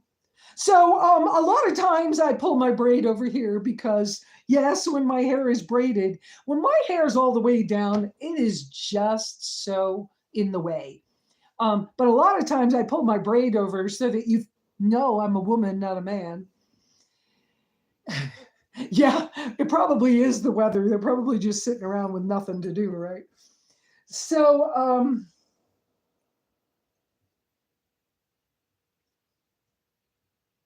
I don't know what else to talk about right now, guys. Well, the Rock Pals is still it's see, I don't understand this with the Rock Pals. I just double checked the battery power over here, and it says that there's 14 watts going in, and it's still on 0%. I don't know. Maybe these battery packs are getting too old to keep functioning. Maybe they're just at their end of their life. That's very possible. So this summer sometime I'll probably be looking at how to keep power. At least the let's change it to the I'm going to change the plug over to the Bodens, because at least the Bodens will. Well, that's nice, Loki, that you live in New Zealand. You guys probably do a few off-grid kind of old school things and would like things like candles more like I do. I went to Australia once, and we did a layover in the airport in New Zealand. That was kind of cool. Um, yeah, I'm pretty sure that it's lithium. I'm pretty sure it's a lithium battery, and I'm pretty sure you can't replace the batteries. But you're right, we could do surgery to see, but I'm pretty sure we can't. And I know for the cabin, I would really like to have a sealed AGM battery system. And I've thought a number of times that if I could get two close to 100 watt hour AGM batteries, that was the system that I would put here at the cabin. But I don't know where exactly to what location to place that in at this particular moment in time. Um, Whoops, sorry, said a couple of times. Yeah, I don't know what location I'd like that to be in. I would like the refrigerator to be more, excuse me, to be more in the more outside, more in the weather. There's two reasons for that. It won't need to work as hard if it has more, like if it's cooler in the winter and in the summer, if there's lots of air around it. And so I,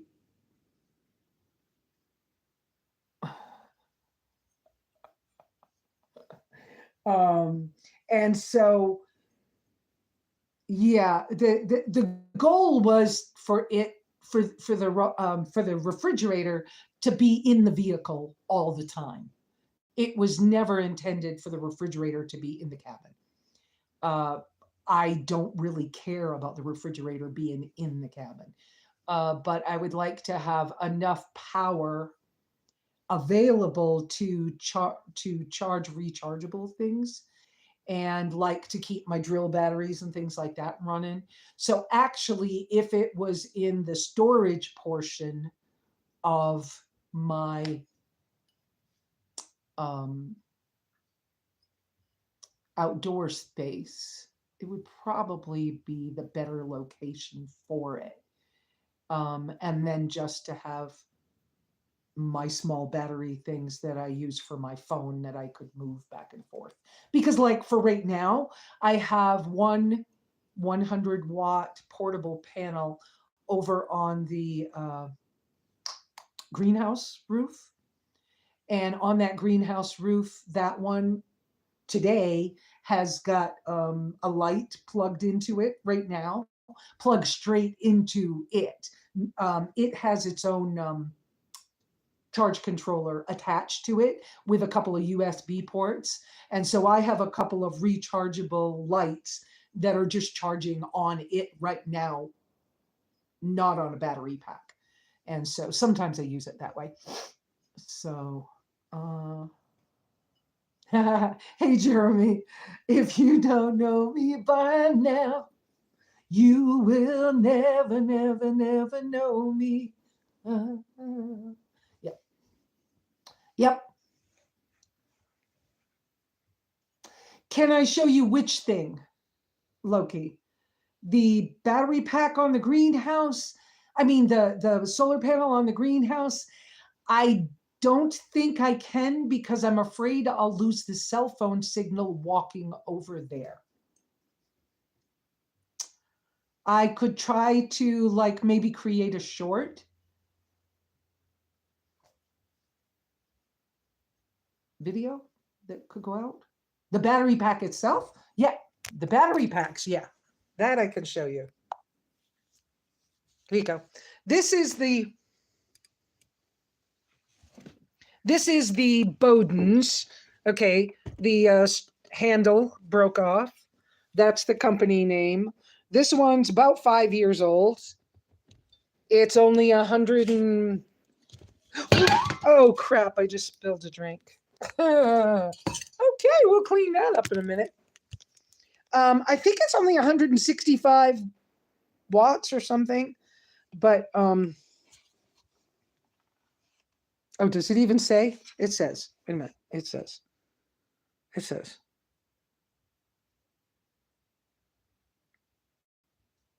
150 watts. Okay. Yeah. But this one's pretty old. Oh yeah, that's a mess down there. That's all right. I forgot that I had water in that cup. At least it's only water. We'll get it later. And like I had said, that orange cable is coming through the window from the solar panel on the back roof. And that's this plug right here. That's that plug right there. And the Bowden's has a charge through. I can't put it back in. There you go. So if, like, right now my cell phone is plugged in there, my cell phone will charge first and then the battery pack will charge second from that one. This one is a 300 watt Rock Pals, but I can't get it to charge today for some reason. Of course, solar panel's not getting much sun. And if I would move the car, I could get a little more sun on the car if I put the car back in its winter place and put a portable pack. Oh, Vinny, I deleted Vinny from, yeah, I deleted Vinny from the chat. I made him disappear. So anyways, yeah, that's that. Yeah, I can post a short about how I'm charging some things. Battery pack charging. But I do kind of think my battery packs are on their way out. I mean, I've been really blessed. Bob Wells gave me the Bowdens 4 or 5 years ago, right around the time Ozzy died. So 4 or 5 years ago, something like that. And then the Rock Pals, another YouTuber gave me probably 3 years ago. The Rock Pals, they don't sell this one anymore, and so it's been. I've had some little weird things with this one off and on, but whatever. Yeah. So I can work on a short with the how I'm charging some things straight from the portable solar panel that has its own internal charge controller, because a lot of those have a charge controller built into the portable packs, or some of the suitcase ones, it's on the back or whatever, and then you can just plug directly into them, but it's limited how much power you get out of them. Okay, there we go. So, all right, I don't know what else to talk about, guys. I feel like I kind of, oh, I was saying about, about them calling me a man and whatever else. Pull the pigtail around, make sure I have, some bright thing on it so they can see I'm a girl, whatever. Do I remember what amp hour batteries we were looking at? Not right off quick, 85 amp hours or something. But since then, Jeremy, oh, by the way, I don't think I read, let me reread that for the people who don't get to see all the messages. Jeremy asked, do you remember the amp hour batteries we were looking at that we were going to put into my white tracker? So not exactly, but I think at one point we saw some that were 85 watt or 95 watt hours. But in between, Jeremy, I haven't had a chance to talk to you about this because, well, one, we've been working on other things. But I found another couple of companies. I found another couple of companies, and one of them I met the owner of the company, Kick-Ass Auto Accessories or something like that. It's the name of the company. I met him at last year at the Overland Expo stuff, and he's got really narrow, sealed AGM batteries, and I think they will fit in those spaces we were talking about for the white car, for the white tracker. So they're 100 amp hour sealed AGMs, I believe. I mean, I'm saying amp hour. Is that right? Watt hour, whatever it is. Oh yeah, you got a point, Beth. Beth is saying, I know guys with much longer hair than us. It doesn't mean much these days. Yeah, you've got a point. But anyway, so yeah, I have seen some different sized batteries that are sealed AGMs. I really kind of want to go with the sealed AGMs over the lithiums, because lithiums have some built-in quirks. They need heat when it's cold. They, yeah, you can draw them down further and stuff like that, but some of that's not always worth the extra. So, um, and yeah, the catch and fire thing. And in my small vehicles where I would want to place them, they wouldn't. Yes, we could make it so that they were accessible, but getting to them fast if something happened bad, I don't. My cars are tiny, so we'll have to see. Yeah. Um. So, Loki's asking me where am I making the live from. What I put out publicly is that I am in Apache County, Arizona, in the United States.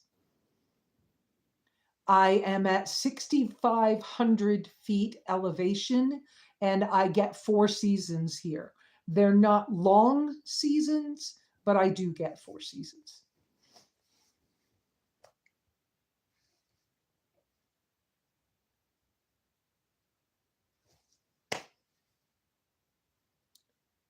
And yeah, lithium batteries known to catch fire. There's a bunch of things where the sealed AGMs have a pretty good track record. And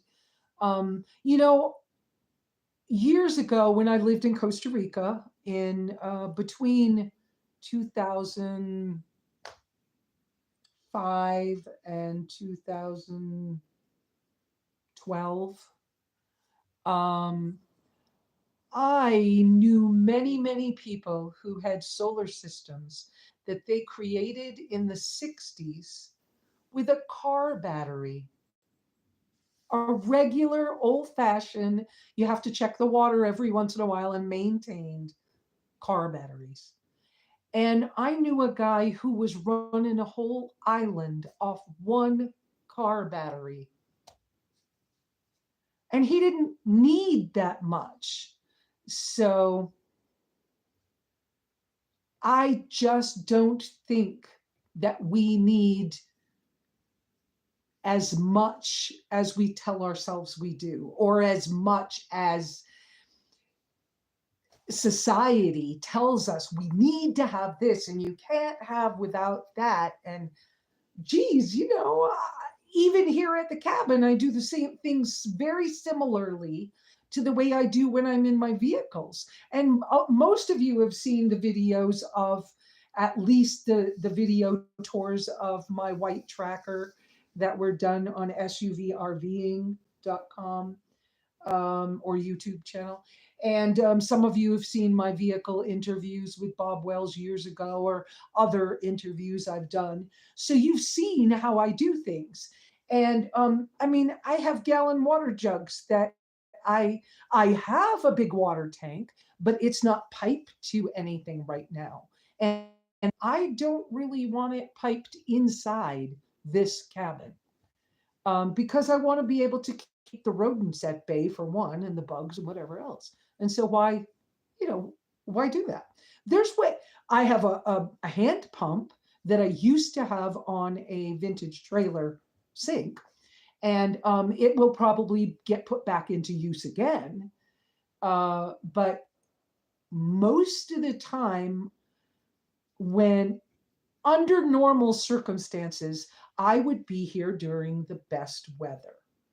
And I would not necessarily be here during fugly weather. And because of that, you don't need the same. But the possibility to be here year round is a blessing. The ability for me to be able to be here during a winter storm and weather it fine, it's a wonderful blessing to have this and to have enough cordwood and a wood stove. And so I can be here and save money so that I can get my white tracker repaired and back on the road. And so that the refrigerator can go where it was intended, which is in the vehicle, not here. So, Okay, so that's that. You're willing to bet you could put something in my power pack. I bet you could too.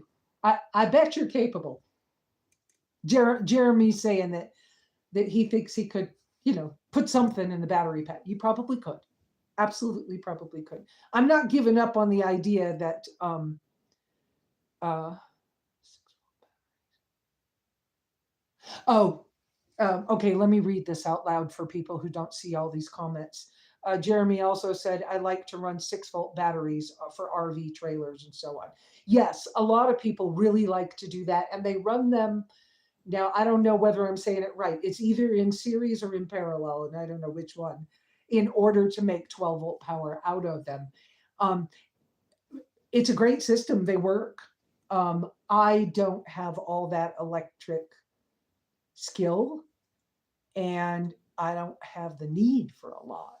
So I will be considering, though, how much more I would like in a different way, because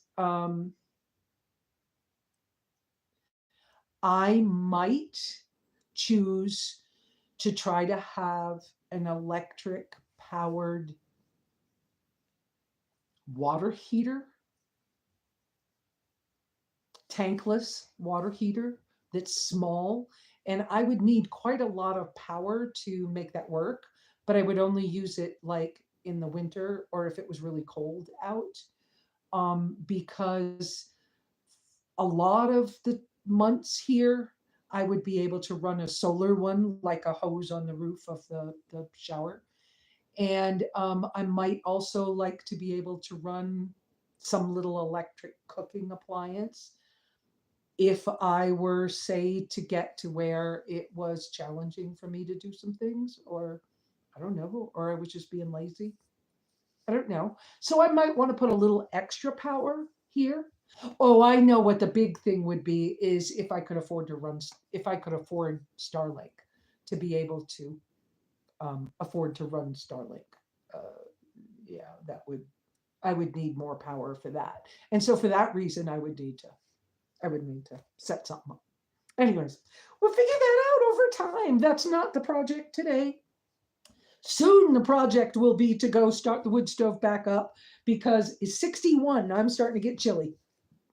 So thank you guys for being here today. This troll thing, let me just say that was a little hard. I will try really hard not to let that stay in my mind.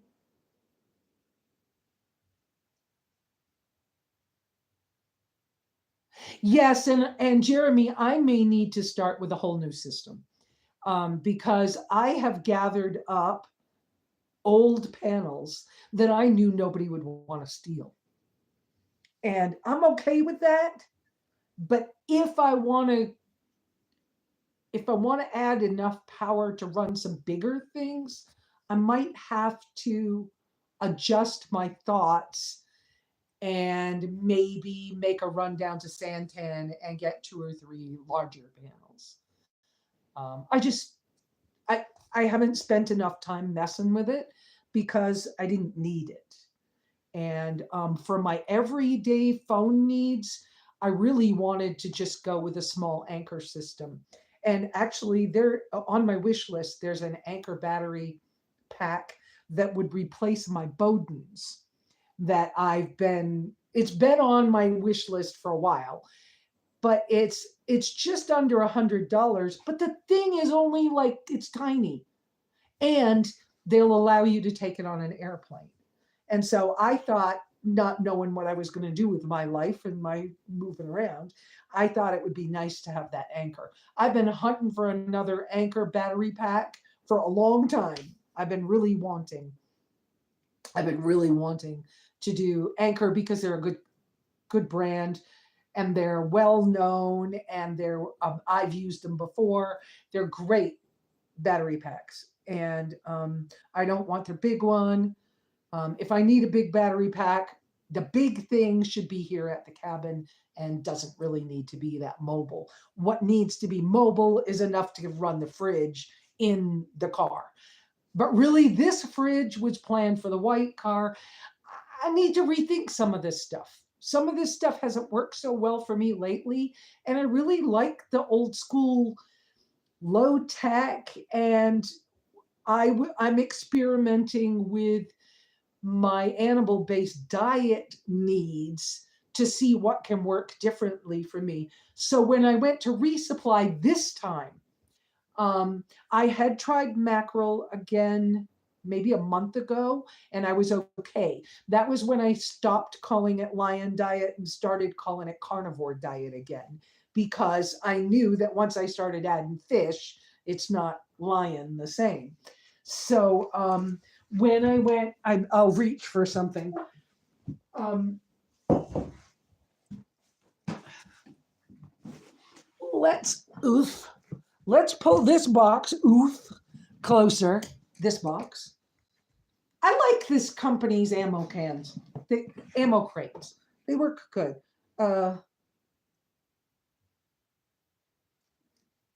MTM case company. They build ammo cases for gun aficionados. Anyway, so this one's heavy. It's my food box. Okay, so this time when I resupplied, I got parsley because I want to try and see how I'm doing, if I can do parsley. I got, well, baking soda is important for a lot of things, but did you know it tenderizes meat? The Asians use it to tenderize meat. That's a thing. That's new to me. But it's also good rat poison. So I thought if, now you know I'm kosher. Most of you all know I'm kosher. So I found these. They're not kosher on the label, per se, I don't think. No, I don't think so. But as far as I'm concerned, they're kosher enough. Chicken hot dog bites.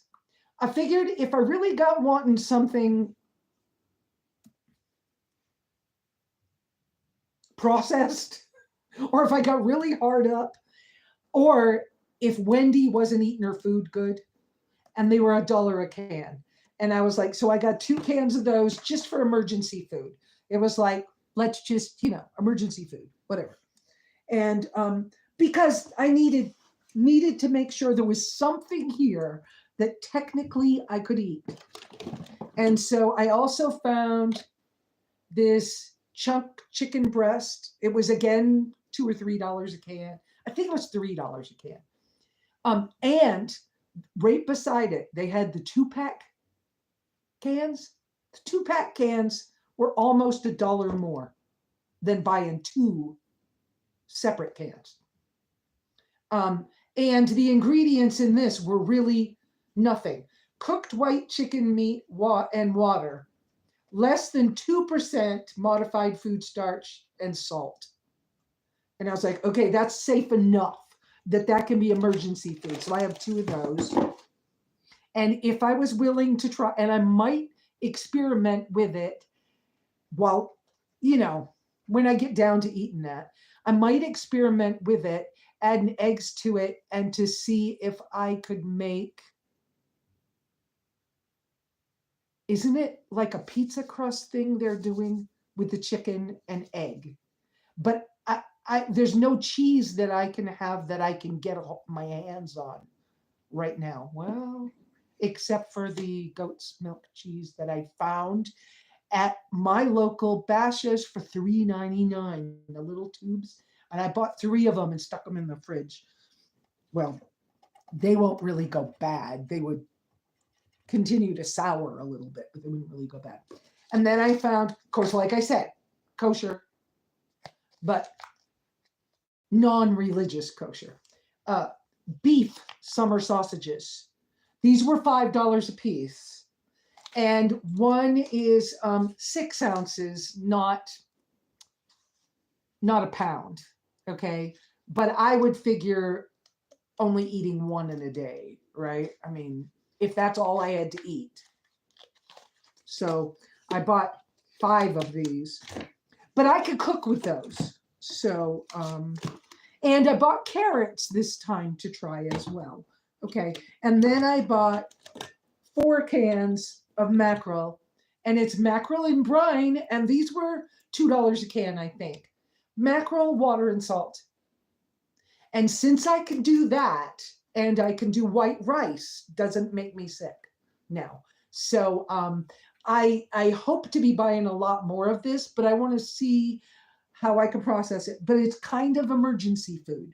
So, well, this would be the first thing. Well, these two things will be the first two things I'll probably eat, right? The sausage and this. But I figured it was a good place to start. And then I don't know why, but I bought a little pack of walnuts. Well, walnuts are good brain food. And I was like, you know what? It'll keep. So I bought a little pack of those. And that's all that's in there. That's all I have for show and tell. That's all I have for my show and tell. But I tried to get enough that if I got snowed in or something, that Wendy and I together wouldn't go hungry. Well, I did get one pack of Jack Links. It's not my favorite. It's not the best ingredients, but you know what? If I get hungry or I want a snack and I'm just, I'll eat it. Okay. Oh, and I picked up this too. I'm not sure it has that. Oh no, it did not. Okay, I about said the wrong thing. I was going to say there was something in here that I forgot. No, this one had dehydrated garlic, onion. Oh yeah, it has the word spices, but it doesn't say what it is. That makes me nervous, but I'm so much healthier. Sea salt, mustard seed, which isn't good for people with thyroid problems. I don't technically have a thyroid problem, but there's thyroid problems in the family. So I'm careful mustard. And peel and orange peel. I hope the spices are okay. I just figured for $1 I'd try it. If I get hard up. So that's kind of my food box. Of course, I have, French gray salt and hickory smoked salts. I bought these back when I had a lot of food stamps and I was, wanting to try something different. And salt's a good thing. I still have, so I have, this is the taco sauce I bought, that the ingredients were tomato puree, which is tomato paste and water. It does have distilled vinegar, not my favorite, but whatever. And less than 2% salt, sugar, modified cornstarch, not good stuff, spices, not good stuff. But I don't have to eat it. If it doesn't work well, I won't do it. And I have an old balsamic vinegar that I've had for years. An old Tabasco sauce. I still can't do Tabasco sauce. I mean, I like it, but I can't do it. And an old apple cider vinegar. This one's old enough to still be the old good stuff with the mother in it. I'm not using it, but it's because I don't do well with histamines. But I'm not giving it up, and it's a good emergency starter for like if I need a starter like the bacteria to make a new sauerkraut. If my sauerkraut isn't acting right, just a spoonful of that will jumpstart the bacteria to make it do its thing right. The same thing could happen if my sourdough starter wasn't working right. And then I still have, boy, this was hard to open, people. So I keep it, I keep checking the lid. Duck fat. I can use this. The flavor is very different from like tallow and stuff like that. But if I want to cook something different and I want to use oil, this is a good thing. So that's, wow, show and tell of the emergency stash. But for right now, that's what I chose to do for today. That baking soda will go in a different location at some point.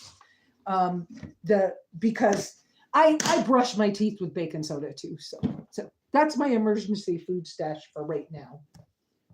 Well, coffee's separate, just FYI, because y'all know I do like my coffee.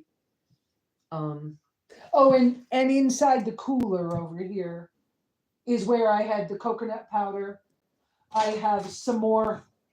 I have some more Pellegrinos, which I like. These bottles I kind of save for when I'm going in the car. That makes going in the car. And yeah, so the tall things are in the big cooler right now. And then the foods that are in the refrigerator that I'm going to have to like cook up pretty soon, because I got to be careful with that. I'm watching the outside temperatures. And so at nighttime tonight, I will most likely take all that food out of the refrigerator and put it outside. Carl, the question you asked is, can we see the dog? She's right there. And if you go back and watch the replay of this, she's been all over the video today. So the inside the refrigerator right now, I've got 3 packs. Let me get it where I can show you better. Hold on. That it's not crazy heavy. It's a little heavy though. Okay. Yes, Miss Wendy, you turning around to look. Mr. Carl wants to see you. You want to stick your head up where he can see you better? So inside the refrigerator, ever since I bought the refrigerator, I've had these packs inside of it. So if it goes off, it'll stay cold just a little bit longer. That's part of the deal. Okay. So I just do that as a security measure. Why do I always do security measures? I don't know, but I've been alone a long time with nobody to help me. And I ain't trying, I'm low income and everything else. I just keep trying. So, okay. So I have these. This looks like it might be getting drippy. They were beef hamburgers, not the best quality, but still hamburgers. These are thawed out. I have to cook these. This will be, it's drippy.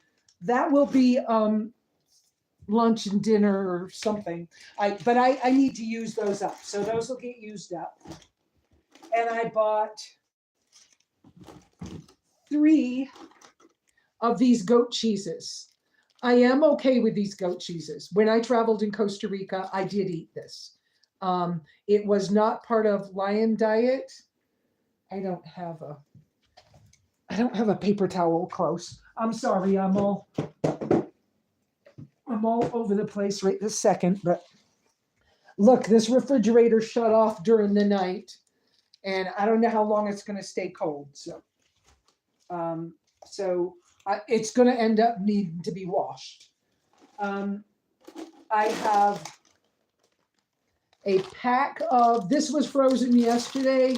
It is not frozen anymore. Beef liver. I will have to probably, it's still cold, but it's not frozen. So, and that's probably part of what's dripping. So I will probably have to cook that. I'll make liver pate. I'll probably have to cook that. Oh, I can probably wait till tomorrow. I bought a pack of chicken gizzards. I haven't had them in a long, long time. But this is, well, the stuff, these are still frozen. So this stuff, it's too warm outside, Jeremy. Jeremy's just saying I need to put it outside. My thermometer's on 40 degrees outside, so it's still a little too warm outside. So, and then I got a pack of frozen chicken livers. They're still frozen. So right now, this stuff is okay until tonight. And tonight it will be cold enough that I will put that stuff all. I will, there goes that cup again. I'm trying to cover it back up quick. So there we go. There we go. And there we go. Okay. All right. I'll close back up. So for right now, that'll be okay until. Who just said that? Jeremy saying chicken liver. Oh, great fishing bait. Yes, it is good fishing bait. But you know what? It's also cheap food that I knew was frozen, was part of the reason I bought it. I tried to get frozen stuff in case the refrigerator and the battery pack wasn't working. And I figured whatever I got, that's what I have to eat first, is out of there. And the cans I eat afterwards. So, and the order of stuff in there is the hamburger's the oldest, so it's got to be eaten first. Then the liver has to be done next because it's already thawed out. And then the gizzards and livers were frozen, and it looks like the gizzards are going to thaw first. So then I'll eat the gizzards first, and then we'll eat them. And I'll probably, put them in my little thermal pot and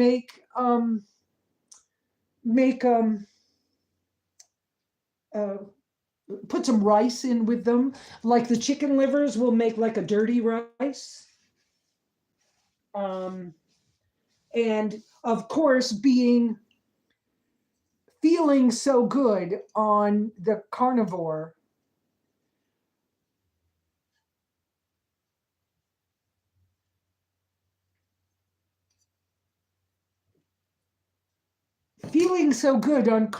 diet, I will probably make it heavy on the meat and light on the rice. But that was what the plan was with that. Okay, throw that toward the trash. Okay, so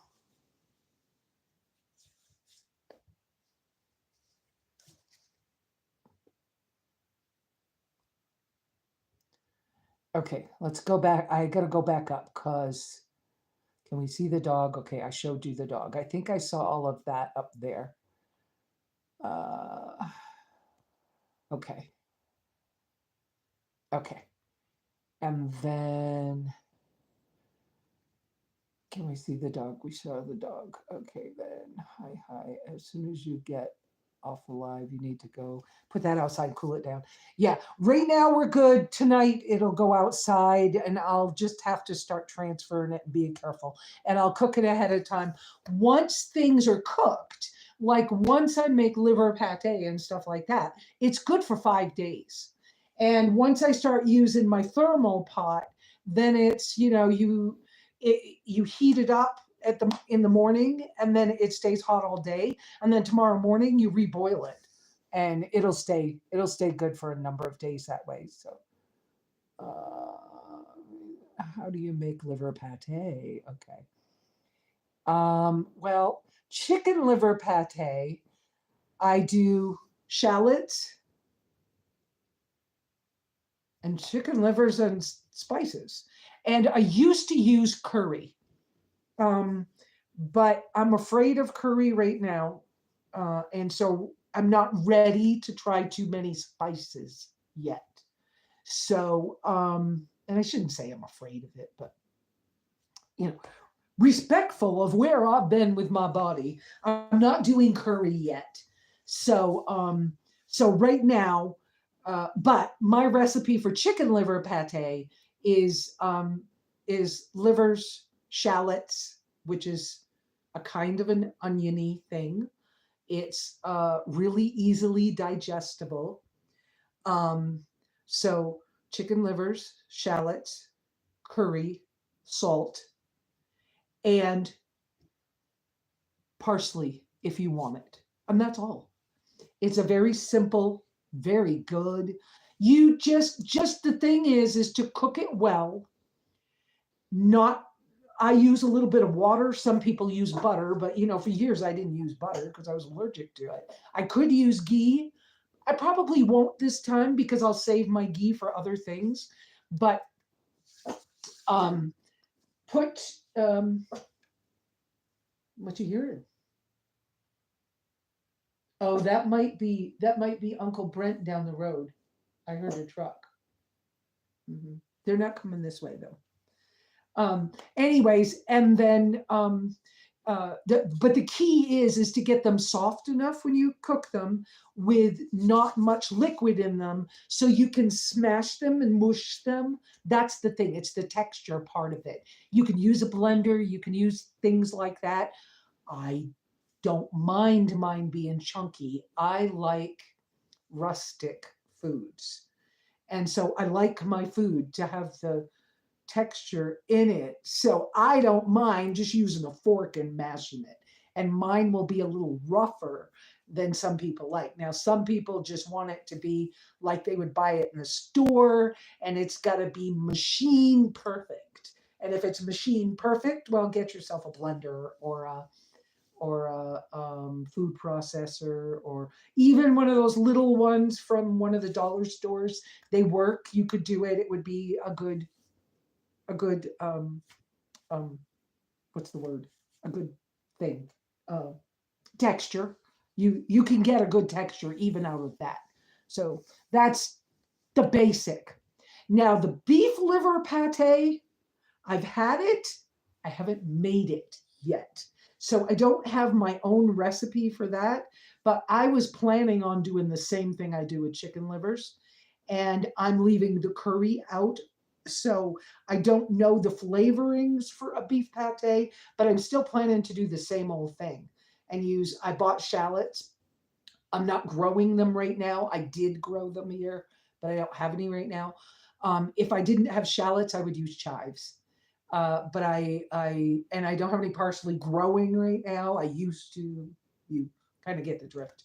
But for the beef liver pate, I was planning on doing the shallots and the liver, and just doing the same thing, smashing it good and getting a good consistency out of it, um, and making the pate. That was my plan. So is that helpful? We're losing everybody, but it's been a long time this morning. So is that helpful? Are we doing okay? I think we should probably say bye. I've had enough of trolls today. These trolls have been incredible. So, hey, but I'm on their radar, huh? Must be I'm doing something right. uh, cool. Yay. Okay. I think that you could try a seasoning that you like, but just like take a little bit of it the way I told you to make it, and then add a seasoning flavor you like and see how you like the taste. But my old standby for chicken livers was curry, and I buy a curry powder. Well, I used to make my own, but when I buy a curry powder, I buy the one from 10 yogis or whatever it is. I think it's Safeway that used to have it. Might have been Smith's.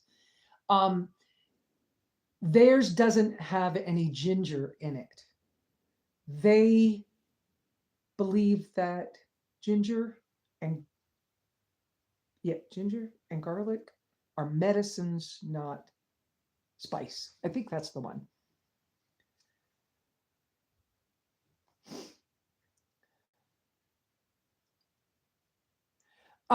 A grinder for nuts. Um,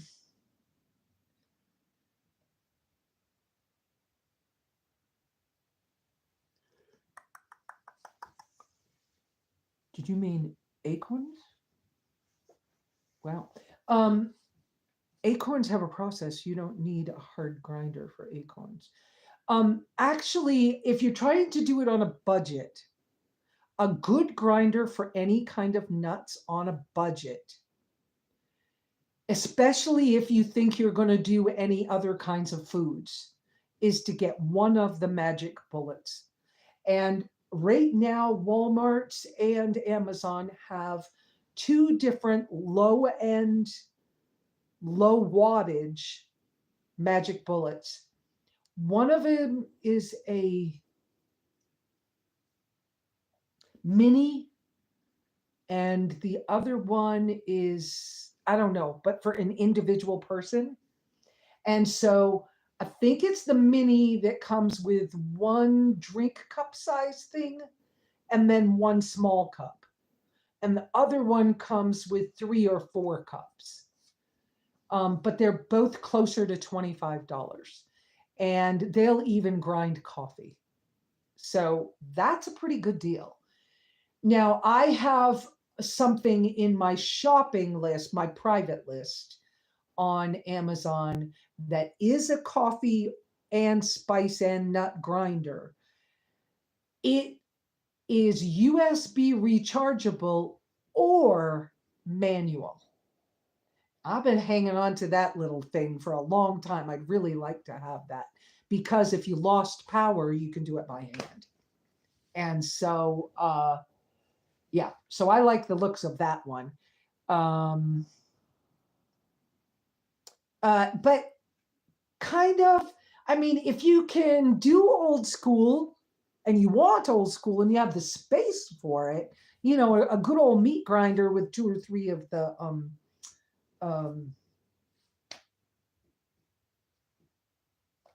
cams for the front of it, those are the bomb. You can get them off of Lehman's if you want to buy a new one, but you have to clean those. Those are a thing to clean, and most people don't like that cleaning process. So any of the coffee grinders will grind nuts just fine. If you need to buy one, like I said, low budget, go for a Magic Bullet. If you got a little more money, you can get one that has removable stainless steel bowls. That is very useful, and they'll do everything from grinding flour to making herbs, grinding herbs and things. And so there's a number. I hope that's helpful. All right, guys, 3 freaking hours, and I thought this morning I almost canceled for you guys. 3 hours we've been talking. I think it's time to go. Y'all have a wonderful, wonderful day. I don't know where I'm gonna go to the bathroom. I'm gonna probably move the car. I'll put the hamburgers on for later so that they cook. Well, they're cold still, but I hope y'all have had a good morning visit. So y'all pray for each other. Hang in there. Have a good week. And ciao. Oh, I already dabbed at it when I was messing with the fridge. And it was right beside a cardboard box, which kind of soaked it all up. So yeah, I'll get the spilled water. Thank you, guys. You have a wonderful day. Thanks for my new moderators helping out too. Y'all hang in there.